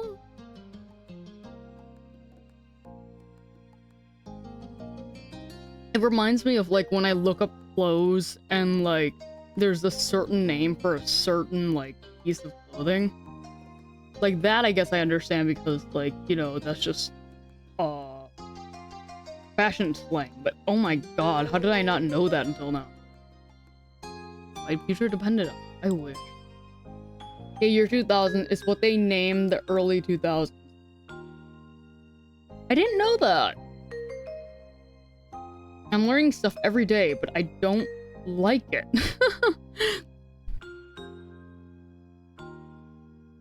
You tried to sound engaged, but your mind had decided to go back to the school despite the season. Lee knew you too well to be fooled. What's up? Actually, I think all of the 2000s up to 2010. That makes sense. Because I feel like the 2000s up to 2010 was its own, literally its own thing. And then, like, it, after that, it literally changed. Like, almost, like, it felt like it did a 180. From what I remember, at least, like, growing up. You sound so spacey. What's up? Just thinking about school. Lee groaned. You thinking about how we don't have to... Are you thinking about how we don't have to think about it because it's summer? And that's what I'm doing. I'm looking forward to go back. Let's make a petition for more vacation. It's awful. I hate going. Come on. It's too scary not to think about it. It's awful. I hate going. I get what you mean. Yeah. So I guess school isn't all the way bad. You can do some good things there. You can just do more when school's out. Learning new things can be cool. Gym is pretty great though. It's the easiest way to hang out with people not in the neighborhood. Cafeteria lunches at my school could be better than they had any right to be. There's nothing good about my school. No, it was easier to hang out with people. That's probably it. If I didn't go to school, I'd never meet anybody new. No one really comes here. Uh-huh. Learning new things can be cool. Oh, but that was all. Learning things can be cool. I just wish everyone did okay with how they taught the things, not just some people. Me too. And then, but yeah, that was pretty much it. And that's pretty much everything that's good about school. I did like gym class, but Okay, point taken. Now, I decree the topic of school is officially closed. We have to talk about this summer first before we start plotting the rest of our lives. I've got some plans already. ooh, tell me. I'm gonna visit my cousins.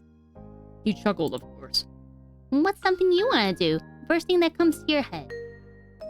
Want to spend time with people. I've got some new art plays, reading, got to catch up on movies and TV. Probably I'll spend time at the beach. I don't want to do anything at all at the vacation. Art supplies. Can't wait to try them out. I can't wait to see what you make. You leaned back in your bed, settling in, as you continued chatting with your friend. Even though it hadn't been that long since you saw her, and you'd be seeing her soon, you found plenty to talk about. For one, the events of the day. You sat up straighter. I was with Cove and Derek today, and we met a new kid. Like, at your neighborhood? Mm-hmm.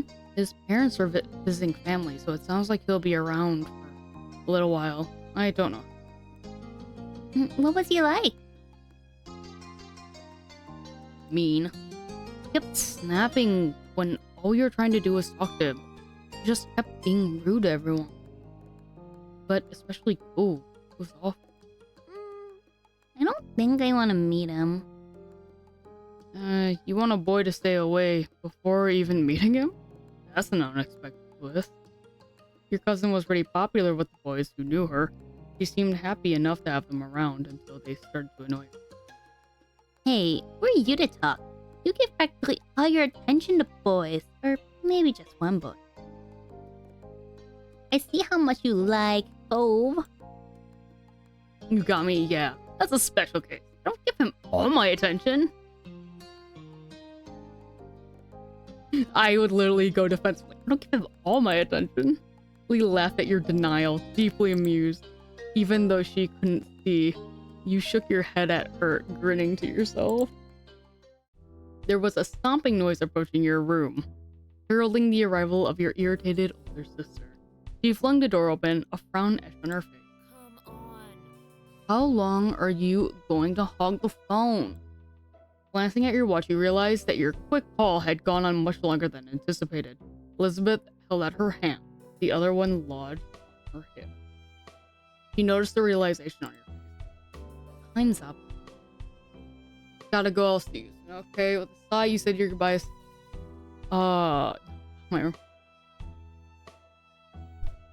Sorry for being long. Lee, I have to go now. Okay, see you soon. Tell Elizabeth and your moms I said hi too. You'd barely press the end call button when Elizabeth whisked the handset from your fingers and began dialing someone new as she strode out of the room. Your mom's voice came from downstairs. Hey, has anyone seen the phone? I'm using it. With that, she shut your door behind you. Silence was left in the wake. That was one way to end your first day of summer break. Sometime later, it had gotten dark outside, and you laid in bed wide awake. Your window rattled all of a sudden, startling you badly. You flinched, staring over at it with furrowed brow. From your vantage point, you saw only the moon and an open sky. You were... I'd just be confused. But it caused that noise. Frowning, you sat up and moved closer to the window. You might as well find the reason behind the disturbance. To your utter shock, your gaze was met by a pair of familiar ocean blue eyes. Oh? You squinted. Yup, Cove was right outside your window. Am I not on the second floor? Okay. Your house was very angular, and some parts stuck out further than others. So it theoretically wouldn't be hard to climb around. Oh, I see. Still, just because somebody could didn't mean you expected it to ever happen. To his credit, Cove was doing fine. His feet were braced against the section of the wall that jutted out, his arms flexing with the effort to keep them upright. He easily lifted a hand and waved at you from the other side of the glass. Bruh. You hurriedly opened the window. Cove climbed over the edge, releasing a breath once he was safe inside. Aw. Bro, why'd you just come, like... What? What are you doing? What's up, Romeo? This sure is a surprise, but you're always welcome here. Everything... Lucky I didn't start screaming. Amazing, my dreams come true. I would be worried. Is everything okay? What happened? It's not okay. I needed to talk to you and couldn't wait. If I rang the doorbell, I knew your moms would have answered and they just make me go home. I didn't really want to explain why I was coming over anyway. Don't want to. Well, besides with you, I mean. But that's why as unexpected as this was, you were touched. Cole felt like he could tell you what was wrong. I might have tried calling or something. My dad was... Cole suddenly looked very cross. Dad, he was talking to my mom. Still is. You raised your eyebrows. Cove had eavesdropped on his parents' phone conversation.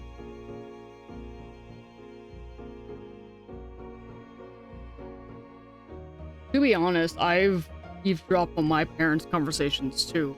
Sometimes even without planning to, but what you gonna do?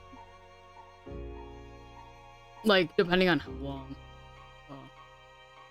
But honestly, I just don't comment on that. There were other things to talk about.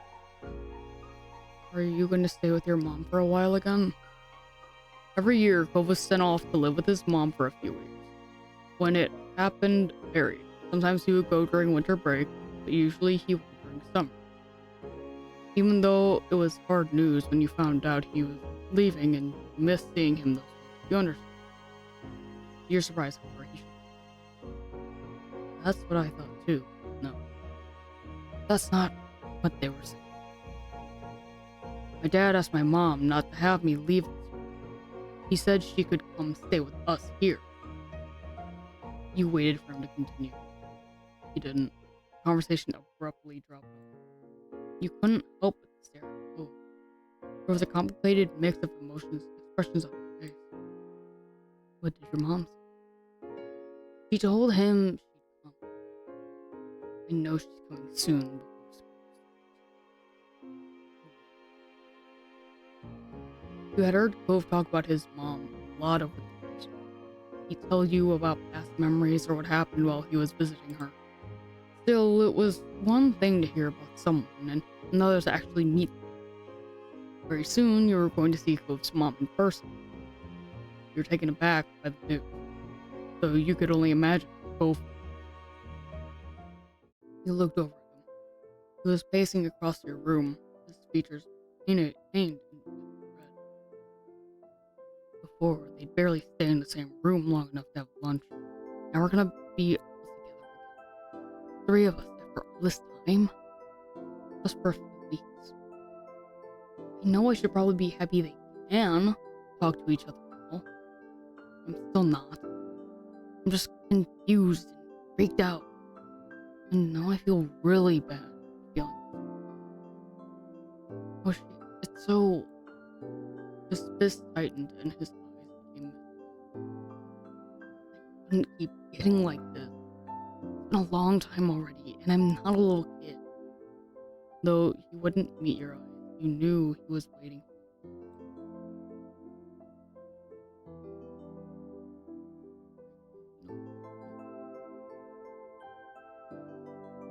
The first one literally is what I say. There's nothing wrong with feeling bad. This is really bad. Tense line of crucial. Jeez. Okay. That makes me feel a little better. Like I'm not freaking out for no reason. A momentary silence fell over the two of you. You marveled at how the day started. You had woken up eager for summer vacation, but no, things seemed so crazy. The mini debacle with Mr. Holden's gift, the newest addition to the neighborhood being so rude, and as if all that wasn't enough, now Cove's mom would be living with Cove and his dad again. Your whole life was kinda like that, it seemed. Okay, yeah, no problem, Aru. Also, if you're gonna lurk, put exclamation mark lurk and then type so it does the thing. There you go. Yeah, no problem. Do what you gotta do. Your whole life was kind of like that. It seemed complicated and hard and different. Why couldn't things just get better with time? Also, it said, quick ad break? Quick ad break. So, I'll stay on this and munch on some fries for a second.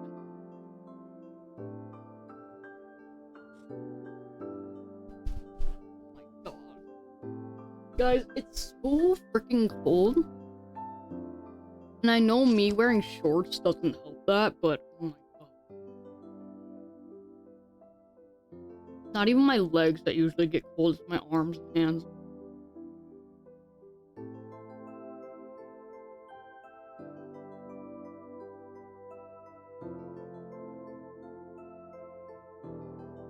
And apparently, when I go to the doctor, what was it? When I go to the doctor, apparently I was told last time, I was like, yeah, your blood pressure's a little low.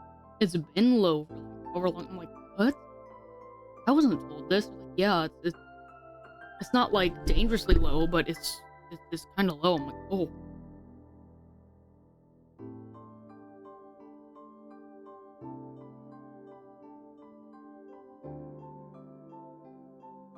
So now I'm like, oh, it makes sense why I'm cold all the time now.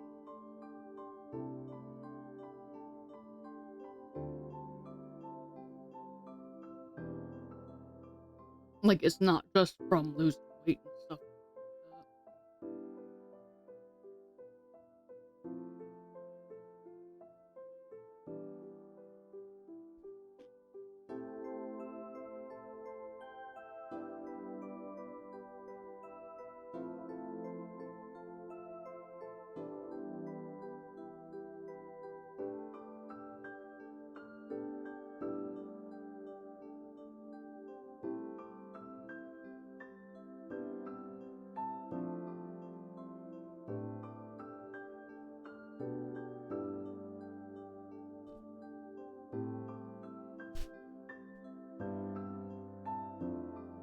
Not the, why couldn't things just get better with time? They do, it just sometimes it takes a long time. Okay. has some price. Not a lot, but enough to keep me going. Yoshi? The sound of your name said quietly pulled you from your thoughts. Cove gazed at you, concerned. Not the concerned look.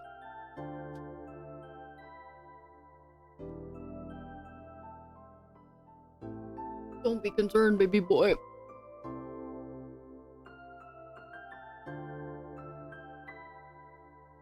He's a cutie, though. Are you okay? Oh. Oh, yeah, I'm okay. You meant it. Yeah, I'm okay. You didn't mean it. No, I'm not. I don't know. Who, me? I'm more worried about you. I'd be more worried about him. You don't have to forget about yourself for me. I want to listen to you, too. Both grinned reassuringly. It was small and delicate, but you knew it was genuine. Moonlight from outside cast shadows across his face, lit up his eyes. They seemed to sparkle with a smile. Aw. Just that one look brightened your mood somewhat. You know, I think I don't want to talk anymore. He looked away, his lips thinning into a line, and rubbed his arm. But I kinda don't want to go back home. Could I stay a little longer, just doing something else? He appeared equal parts hopeful and vulnerable. Could he possibly turn him away?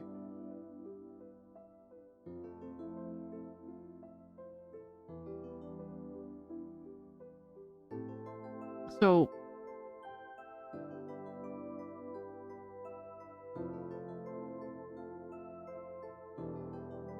me would literally be like, you can always stay here.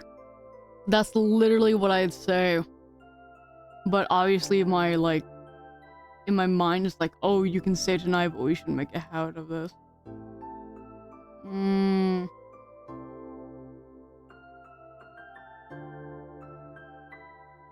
Excuse me.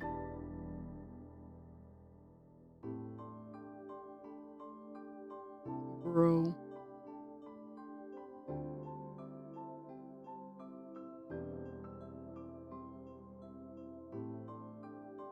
Because the thing is, I'd rather him be comfy than him not.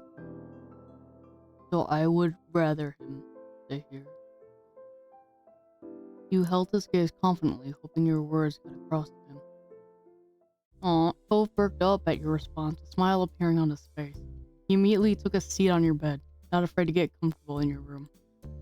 You felt a little better at the sight somehow.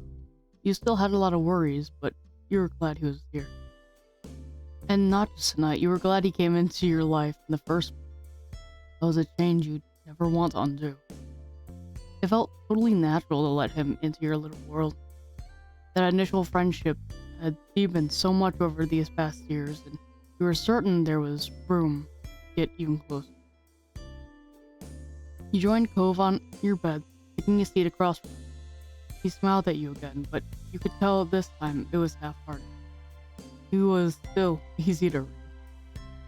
Though he didn't want to talk about his mom and dad, he must be thinking about what happened and what's about to happen. Huh? Wait, what?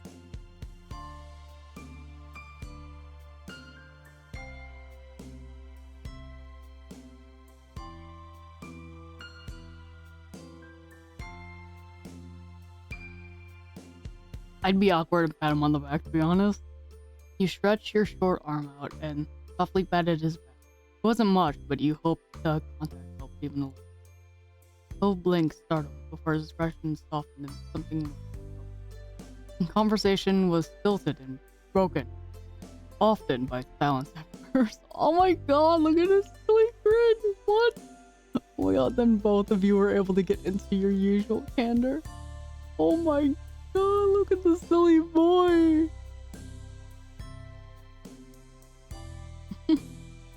As your secret hangout session stretched on, you thought that you truly wanted to keep having moments like this with them. You hoped the day would never come when life decided that the two of you would have to part ways. And you knew Cole felt it. You opened your tired eyes, groaning as they adjusted to the bright light that was streaming through your window and warming your eyes. With a loud yawn, you rolled away from the sunlight and blinked a couple times, clearing the sleep from your eyes before realizing with a start that it was actually morning. You couldn't remember even falling asleep. Oh, that's a mood. Cove had crept through your window during the night, and the two of you spent time together, trying not to wake your parents. You must have fallen asleep while you were hanging out, but couldn't put a finger on exactly when. You wondered how late Cove had stayed before heading home. You rubbed your face and yawned again, contemplating whether you should get out of bed and get ready for the day, or stay snuggled up for a little while. And so your gaze landed on an instantly recognizable mop of pale green hair, and you bolted upright and gasped in surprise.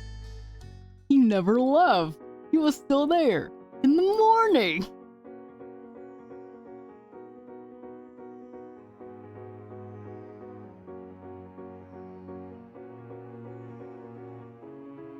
Oh, honestly, this would make me laugh. This would make me laugh. He had fallen asleep while sitting on the ground and precariously leaning his head on the side of your mattress. Bro! With your laugh, Co's eyes snapped open and his head, oh no, slipped from its source of support. He didn't stop going down until he smacked right into the floor with a crack. No! You clamped a hand over your mouth and looked down at him with wide eyes, curled up where he had landed rather ungracefully.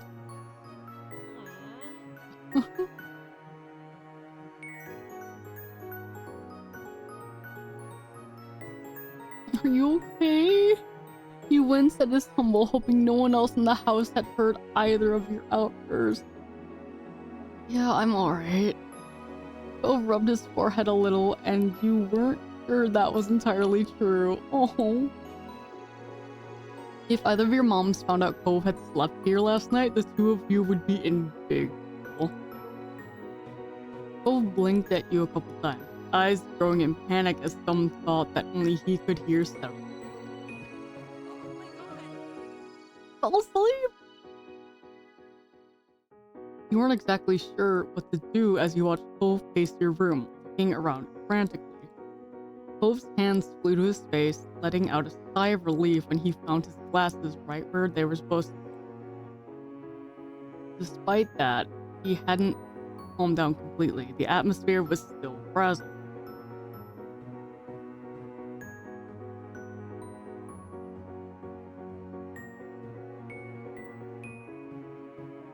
Settle down before moms hear you.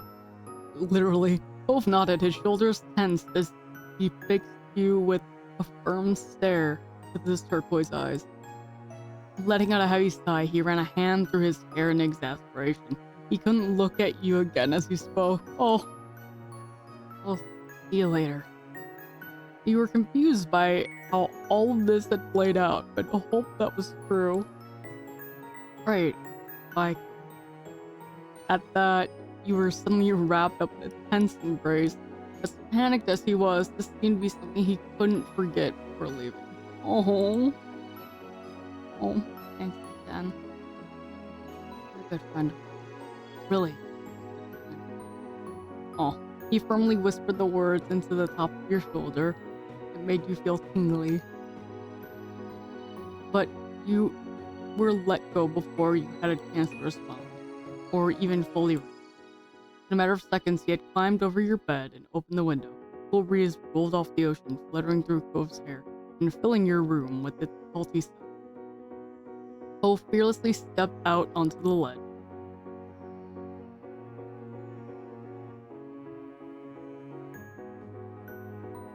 I'm gonna wish him luck.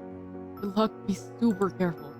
You weren't sure if he heard you or not, but he kept going along, one foot in front of the other, with increasing speed until his form disappeared from sight. You stuck your head out the window as far as it could go to try keeping warm. He walked the full length of the ledge before jumping down to the top of the garage, then lowering himself onto the fence. From there, he finally dropped down to the ground. Christ, okay. You threw out a thumbs up at his successful. He ran off towards his house without stopping, disappearing behind the side of another building. You had to admit that you were pretty impressed at how doable he made that look. Hope always seemed to have a way of seeming so smooth without even meaning. With a little sigh, you reclosed your window, deciding there was nothing more you could do. You hopped off your bed and got ready to head downstairs for the day.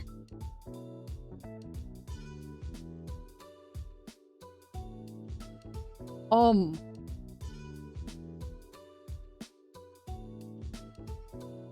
I'm at least gonna put on my slippers. You know it was summer, but your slippers were comfy and cozy and made you feel better whenever you wore them. Yeah. You took the stairs, slowly attempting to mask your face into a look of innocence. You were sure that someone would have come into your room if they had heard anything strange. You couldn't be too careful. You had to play it cool. When you stepped to the living room, Elizabeth was there, tapping her finger on the counter. Good morning, Elizabeth. She looked you over immediately, her eyes squinting at the greeting. Why are you being so weird? You hadn't even done anything! Your big sister never missed a beat, unfortunately. You turned and offered a tight smile, and her lips pursed together even tighter. Okay. You shrugged it off. You clammed up. When you like them. Sorry. I fold.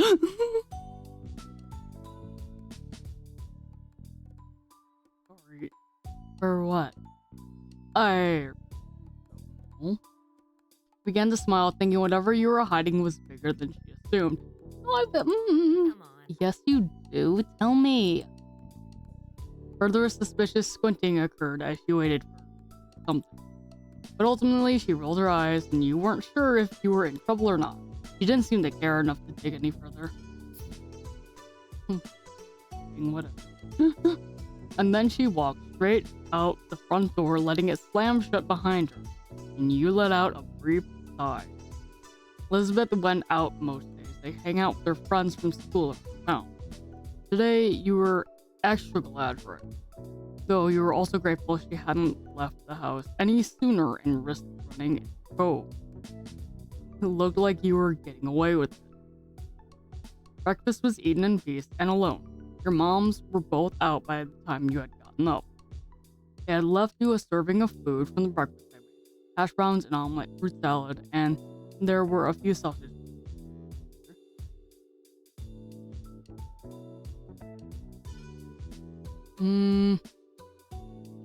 Oh, that's... Yeah, I'm just gonna say they weren't parts I didn't like. But yeah, at that time I was trying to avoid meat. You appreciated that there was variety in the meals your mom was making. The parts you did have to take. Yep. The day lazily drifted by at home, and eventually your turn.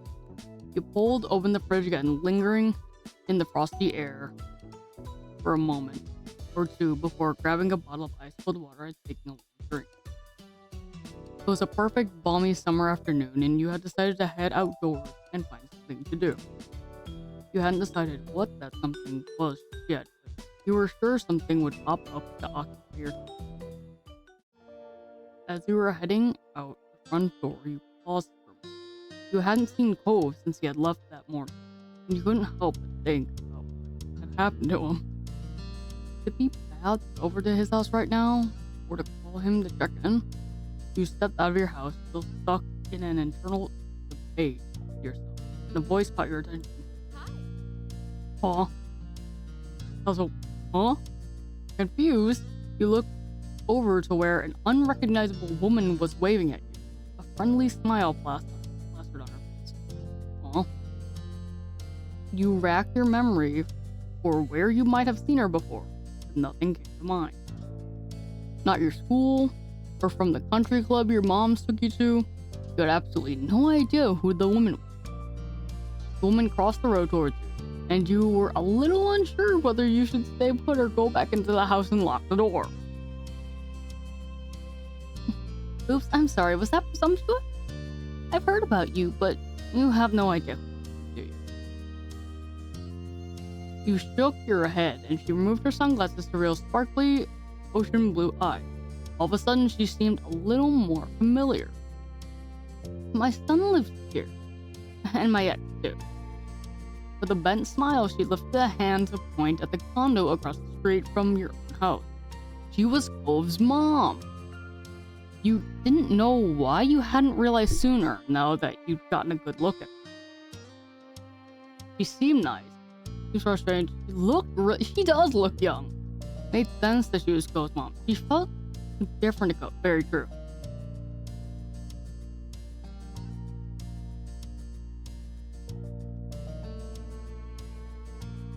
I mean, she is super pretty, but like, it made sense. I mean, with appearance-wise, yeah. Seemed nice. Seemed sort of strange. But she definitely... She does feel different than... Yeah, why does she look so young, the heck? She felt different. In the little time you'd been around her, she'd given off a totally different impression than Cove. No matter your thoughts on her, you still felt taken aback that she had appeared here so suddenly. Cove mentioned she was coming, but you hadn't gotten the impression it would be the very next day. She extended a hand again, this time for you to take, and you studied the manicured fingers in front of your face, and the assortment of bracelets that dangled from her wrist. Huh. I'm Kira Priest. You can call me Kira. I'll shake her hand. You reached out and took her hand, and she shook yours firmly, turning white. Ah, yes, the best thing. A firm handshake. I really don't know about that, yeah. Good impressions starts with firm hand. I'm Hoshia, but you already know. That I do. Both mentioned you to me before. It's nice to officially meet you. Cove talked about you to his mom. He hadn't mentioned how he said things about you to her. What has Cove said about me? What are you doing here? Nice to meet you too. Yeah, nice to meet you too. She smiled at you fondly, her eyes sprinkling at the corners. The sound of a door opening and closing caught both of your attentions, and when you turned towards the sound, it was to find Cove exiting his house, his eyes skimming the ground. Considering just how tall he had grown, you kind of figured his mom also would have been tall, but he was much more on the short side, for an adult anyway. Cove's height must have been from his father. My baby. There you are. I thought you were gonna keep me standing out here all day. Tried to catch Cove's eye as he walked towards you, but his gaze was firmly fixed on the sidewalk. When he finally crossed the road and looked up, he gave you a pitiful look. After the way he had acted last night, you knew he must be feeling pretty mixed up about this. You tried to wordlessly express that you understood. Cove and I are heading into town to grab something to eat while, the snore's at work. Oh, wow, okay. Kira beamed at Cove and ruffled his hair, which only seemed to upset him more. You assumed the snore he was talking about was Mr. Holden. Hey, you should come with us, Hoshi. I'd love to get to know you better. Yeah, you should come. There was a pleading in his tone that you couldn't miss. Of course we'll run it by your parents first. Responsibility and all that. It'll give me an excuse to meet them, which I need to do at some point. It's important to be neighborly if I'm going to be roosting on this street for the time being. Any whoosies, let's go. Jesus Christ. Kira walked ahead towards your house, and you hung back with Cove, who crinkled his nose as he watched her. Uh-oh. Sorry. I'm sorry about her, but I really do want you to come. I don't want it to be just the two of us. Not right now. You leaned in closer and whispered, while checking around for anyone who might hear. What happened? Did Dad know you were gone? Cove shook his head and sighed heavily. Dad was so focused on Mom showing up that he didn't even notice. I thought when I heard them on the phone last night that it was something they were planning for the future. This morning, Dad said it was supposed to be a surprise. Yes, I was. It's gonna be here all summer. Oh. you were surprised to hear that too. Cove sighed, and again, even heavier. I'll go with you. You really want me. He smiled, his shoulders relaxing a little in relief. Thanks, but the two of you headed over to where Cove's mom had just knocked on your front door and stood behind her. Mom answered the door after a minute, her eyebrows lifting in surprise at the group she found in front of her. She realized that, like you, she would have no idea that it was Cove's mom who was hanging with you. However, after blinking at the woman a couple of times and looking between her and Cove, realization seemed to strike on her. Hello there, I'm Pamela. I see you've met my kid Hoshi, and I'm guessing you've already known Cove for a while. Kira laughed, and you and Cove exchanged looks at your parents' weird sense of humor. I'm Kira Priest, Cove's mom. It's so nice to meet you. A head of purple-brown hair caught your eye as Ma popped up behind Mom, squeezing herself in beside her. We have company. I was wondering what all the commotion was. She grinned excitedly at Kira. The two of them introduced themselves and shook hands. Hello. Hi, Hoshiko. Cove smiled at Ma shyly, and she gestured a hand to the living room. There's no use hanging around in the doorway. Why don't you come in? I'd love to, but I promised to take my son out to eat, and I wouldn't want to hold you up with a surprise visit. Oh, I understand. You're welcome to stop by any time. Of course. I'll take you up on the offer when I can. Count on it. Would you mind too much if Hoshi went with Cove and I? My treat. We won't be driving, just a quick walk down the road. Sure, that sounds nice. Have fun. I hope you have fun. You gave your moms a look, and they smiled at you fondly. Okay. No, I'm happy. That's fine. You could tell that Cove really needed the support, and you were ready to be there for him. Marvelous. Expect us to be back in an hour. Sure. And we look forward to seeing you again. Take care. Your parents waved goodbye to the three of you as you backed up onto the street. There was the sound of the front door closing behind you. I'm pretty positive I saw some restaurants when I was in the taxi, not too far from here. Yeah, it's a tourist town, isn't it? There's a lot of them around. It was kind of strange to see Cove give someone this much attitude. If he wasn't in the mood to be nice, he generally kept to himself. Dang! Kira put her hands on her hips and smiled at her son. Well, Whoa, you sound like an area expert. Do you have any recommendations for a place nearby? Not really. Kira pouted at him a little and turned to you and said, How about you, Hoshi? You want to point me in the right direction? You shrugged. Not really. Sure, I have a couple of favorites. He nodded. I'm just gonna nod. You'd been to a lot of places in town, so you knew a couple of good ones. There's a Chinese restaurant that me and my family go to all the time. It's my mom's favorite. There's also a tropical themed place that tries to be sort of fancy. Well, sound like a treat. I'll leave it to you to pick for us, since Cove is going through a phase over there. Huh? He huffed at her and turned his face away. Dang.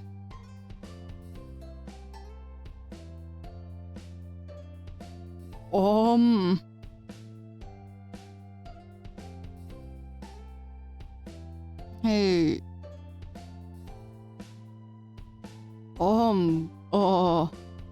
I'm not choosing. Cove, you wanna help, or should I just let your mom do it? Cove, help.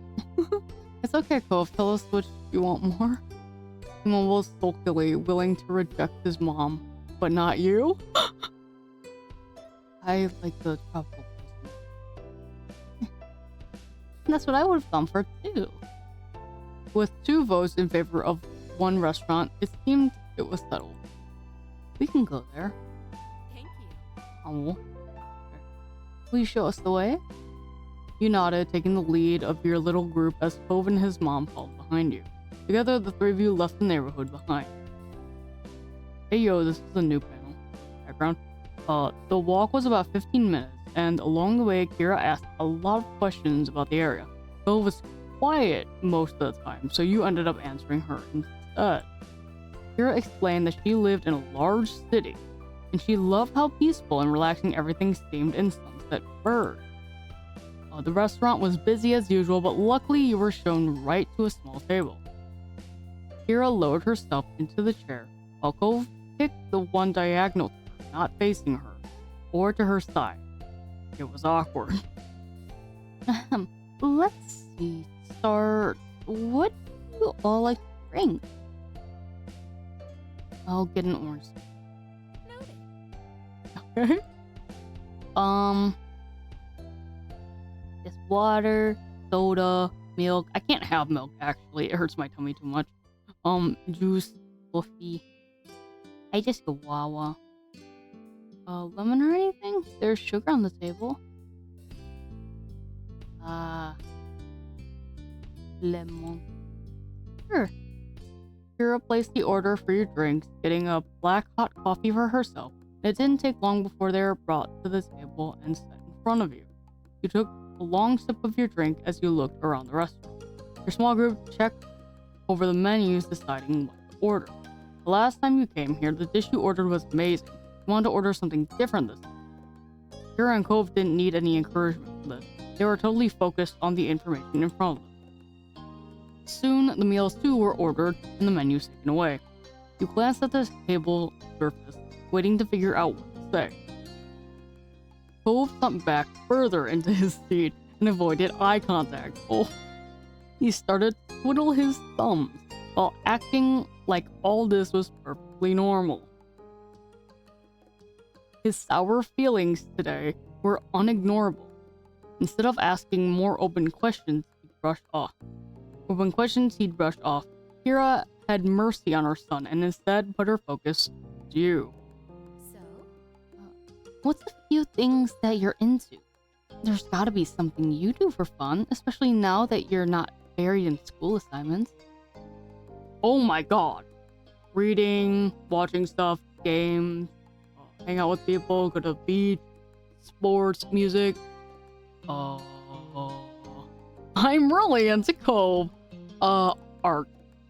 Drawing, painting, sculpting. I create digitally. Visiting galleries. I do drawing and digital. Oh my god. So art and right. And writing things. Oh, she's writing. Fellow writer, writing is a great form of expression, don't you think? Kira sighed wistfully and her eyes going soft. Oh my god. Music, true. Oh, wait. I do play guitar every bit. I listen to a lot of it. And, right, okay, guitar. I'm getting really good at it. Not anymore. Fuck. I listen to a lot of it. I have an MP3 player at home that my mom helped me put some music on, and I've seen some concerts. Awesome.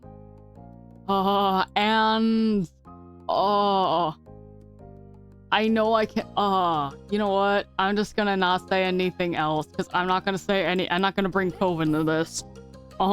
Thanks, I'm having to learn more about you. There's so much I hadn't heard. Please, details out. Understand what? So what exactly did Cove say about me? Kira laughed, holding a hand in front of her mouth. I can't tell you. I didn't come all the way to embarrass my son. Too much. I guess our delicate. She laughed again, and you glanced at Cove to see his reaction. He was trying not to pay attention, but you could tell he was uncomfortable. Hoping it would clear some of the tension there, you decided to ask Kira a few questions of your own. Cove hadn't told you much about her, and you were curious to know more about this woman who was such a big part of his life. What exactly do you do for work? I'm a travel writer for magazines. I keep people in the loop on what's worth seeing. It's good work. Okay, so she wasn't really there at all. Wow. What do you like to do? Where do you live normally? Are you in a new relationship? Why did you get divorced? Oh, okay, like where does she live normally if she's a travel writer? Nevada. Have you been there? No. You sure? Yeah, no. It's a beautiful place. Check it out if you can. What do you like to do? Spend time with my little boy, of course, and traveling. Real shock, huh? I don't want to get into those. Yeah, I can't ask another. It didn't seem to bother her that the conversation dropped off. Yeah, I don't want to make it awkward even more. Cove sipped his soda angrily, slurping up the remaining drink with furrowed brows. He looked ready to run straight out of the restaurant. Oh, you weren't sure if coming along had ended up making the lunch better or worse.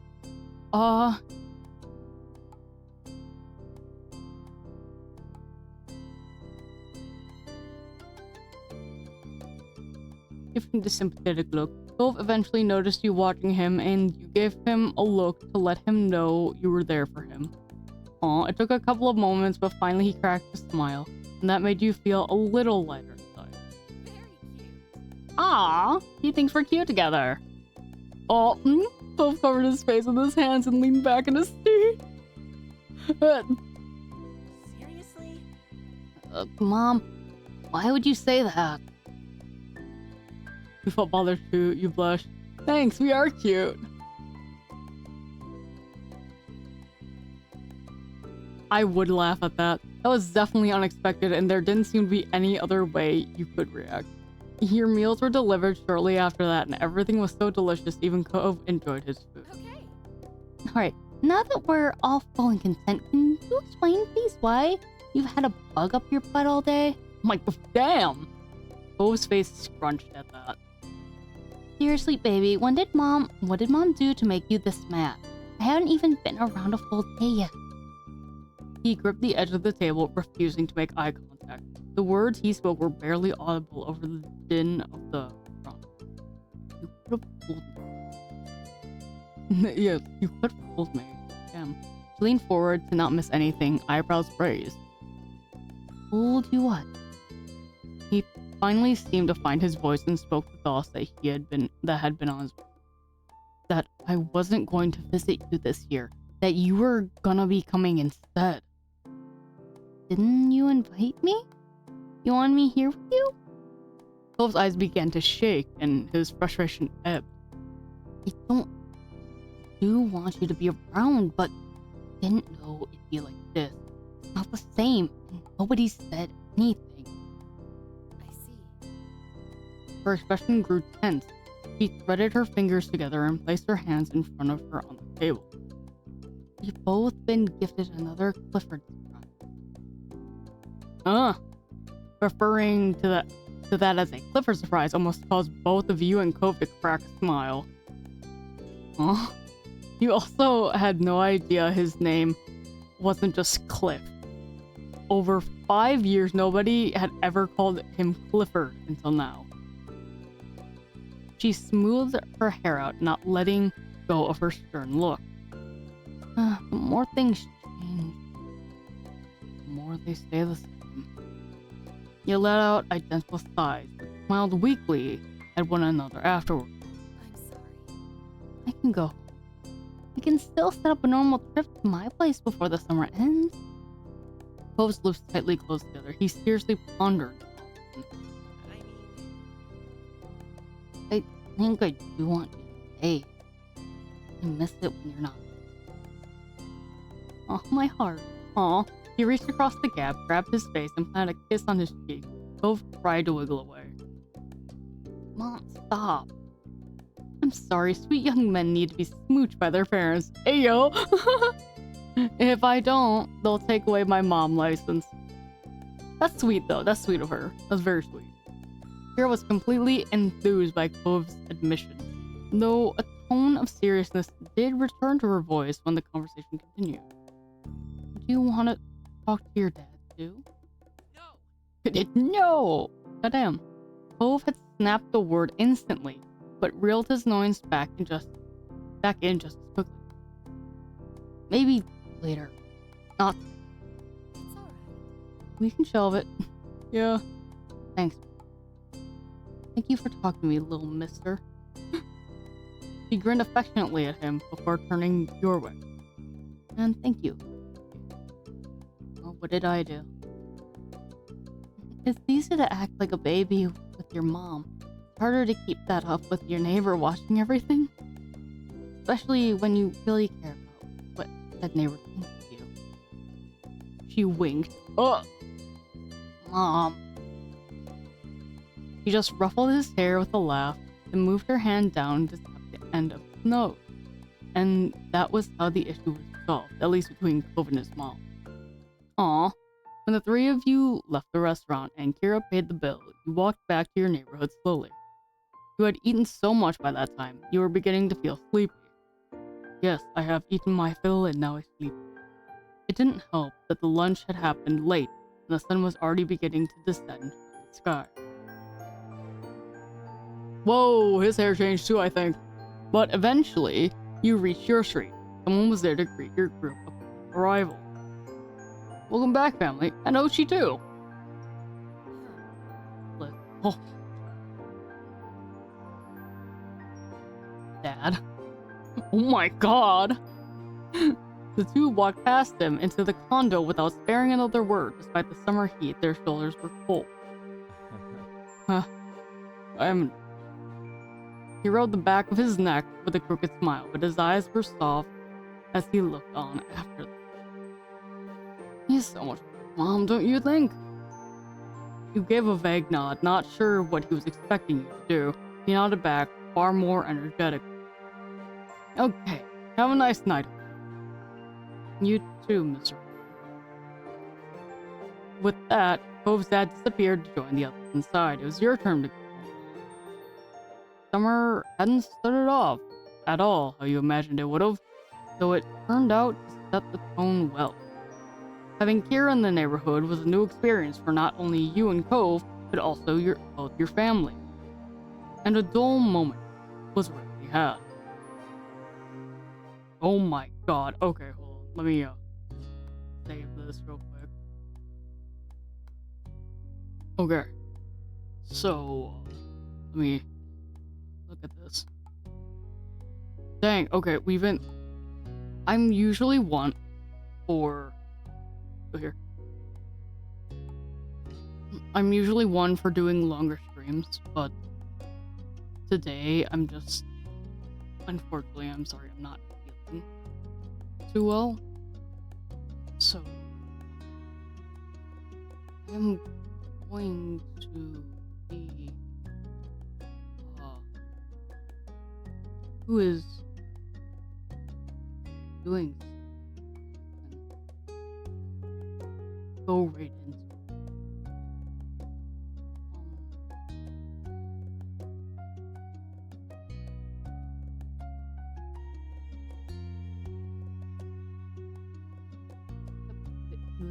kept being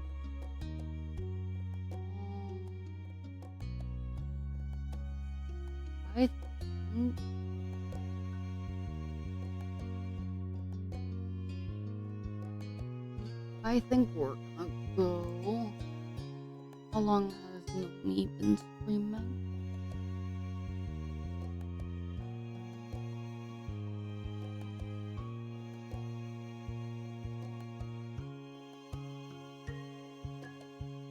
I think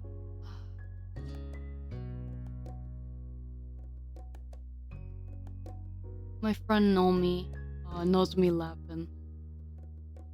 He has been streaming for about an hour.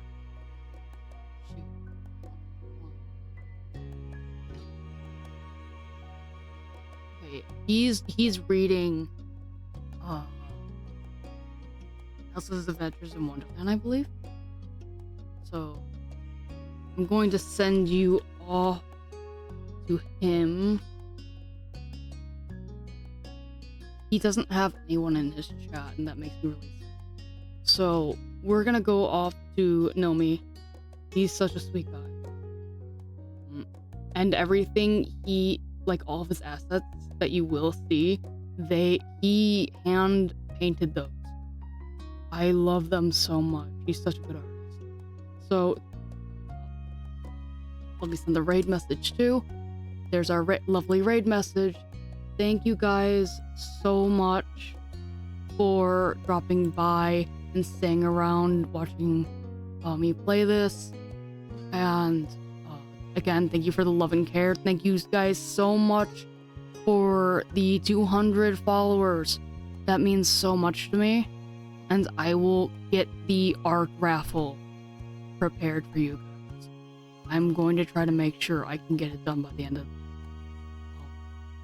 But yes, thank you so much, and I will see you guys tomorrow, I believe.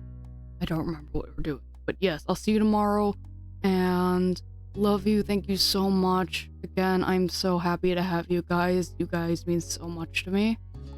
And again, we are going to Nomi. Please go show him some love. Thank you guys so much. Bye-bye. Bye-bye. Have a good day.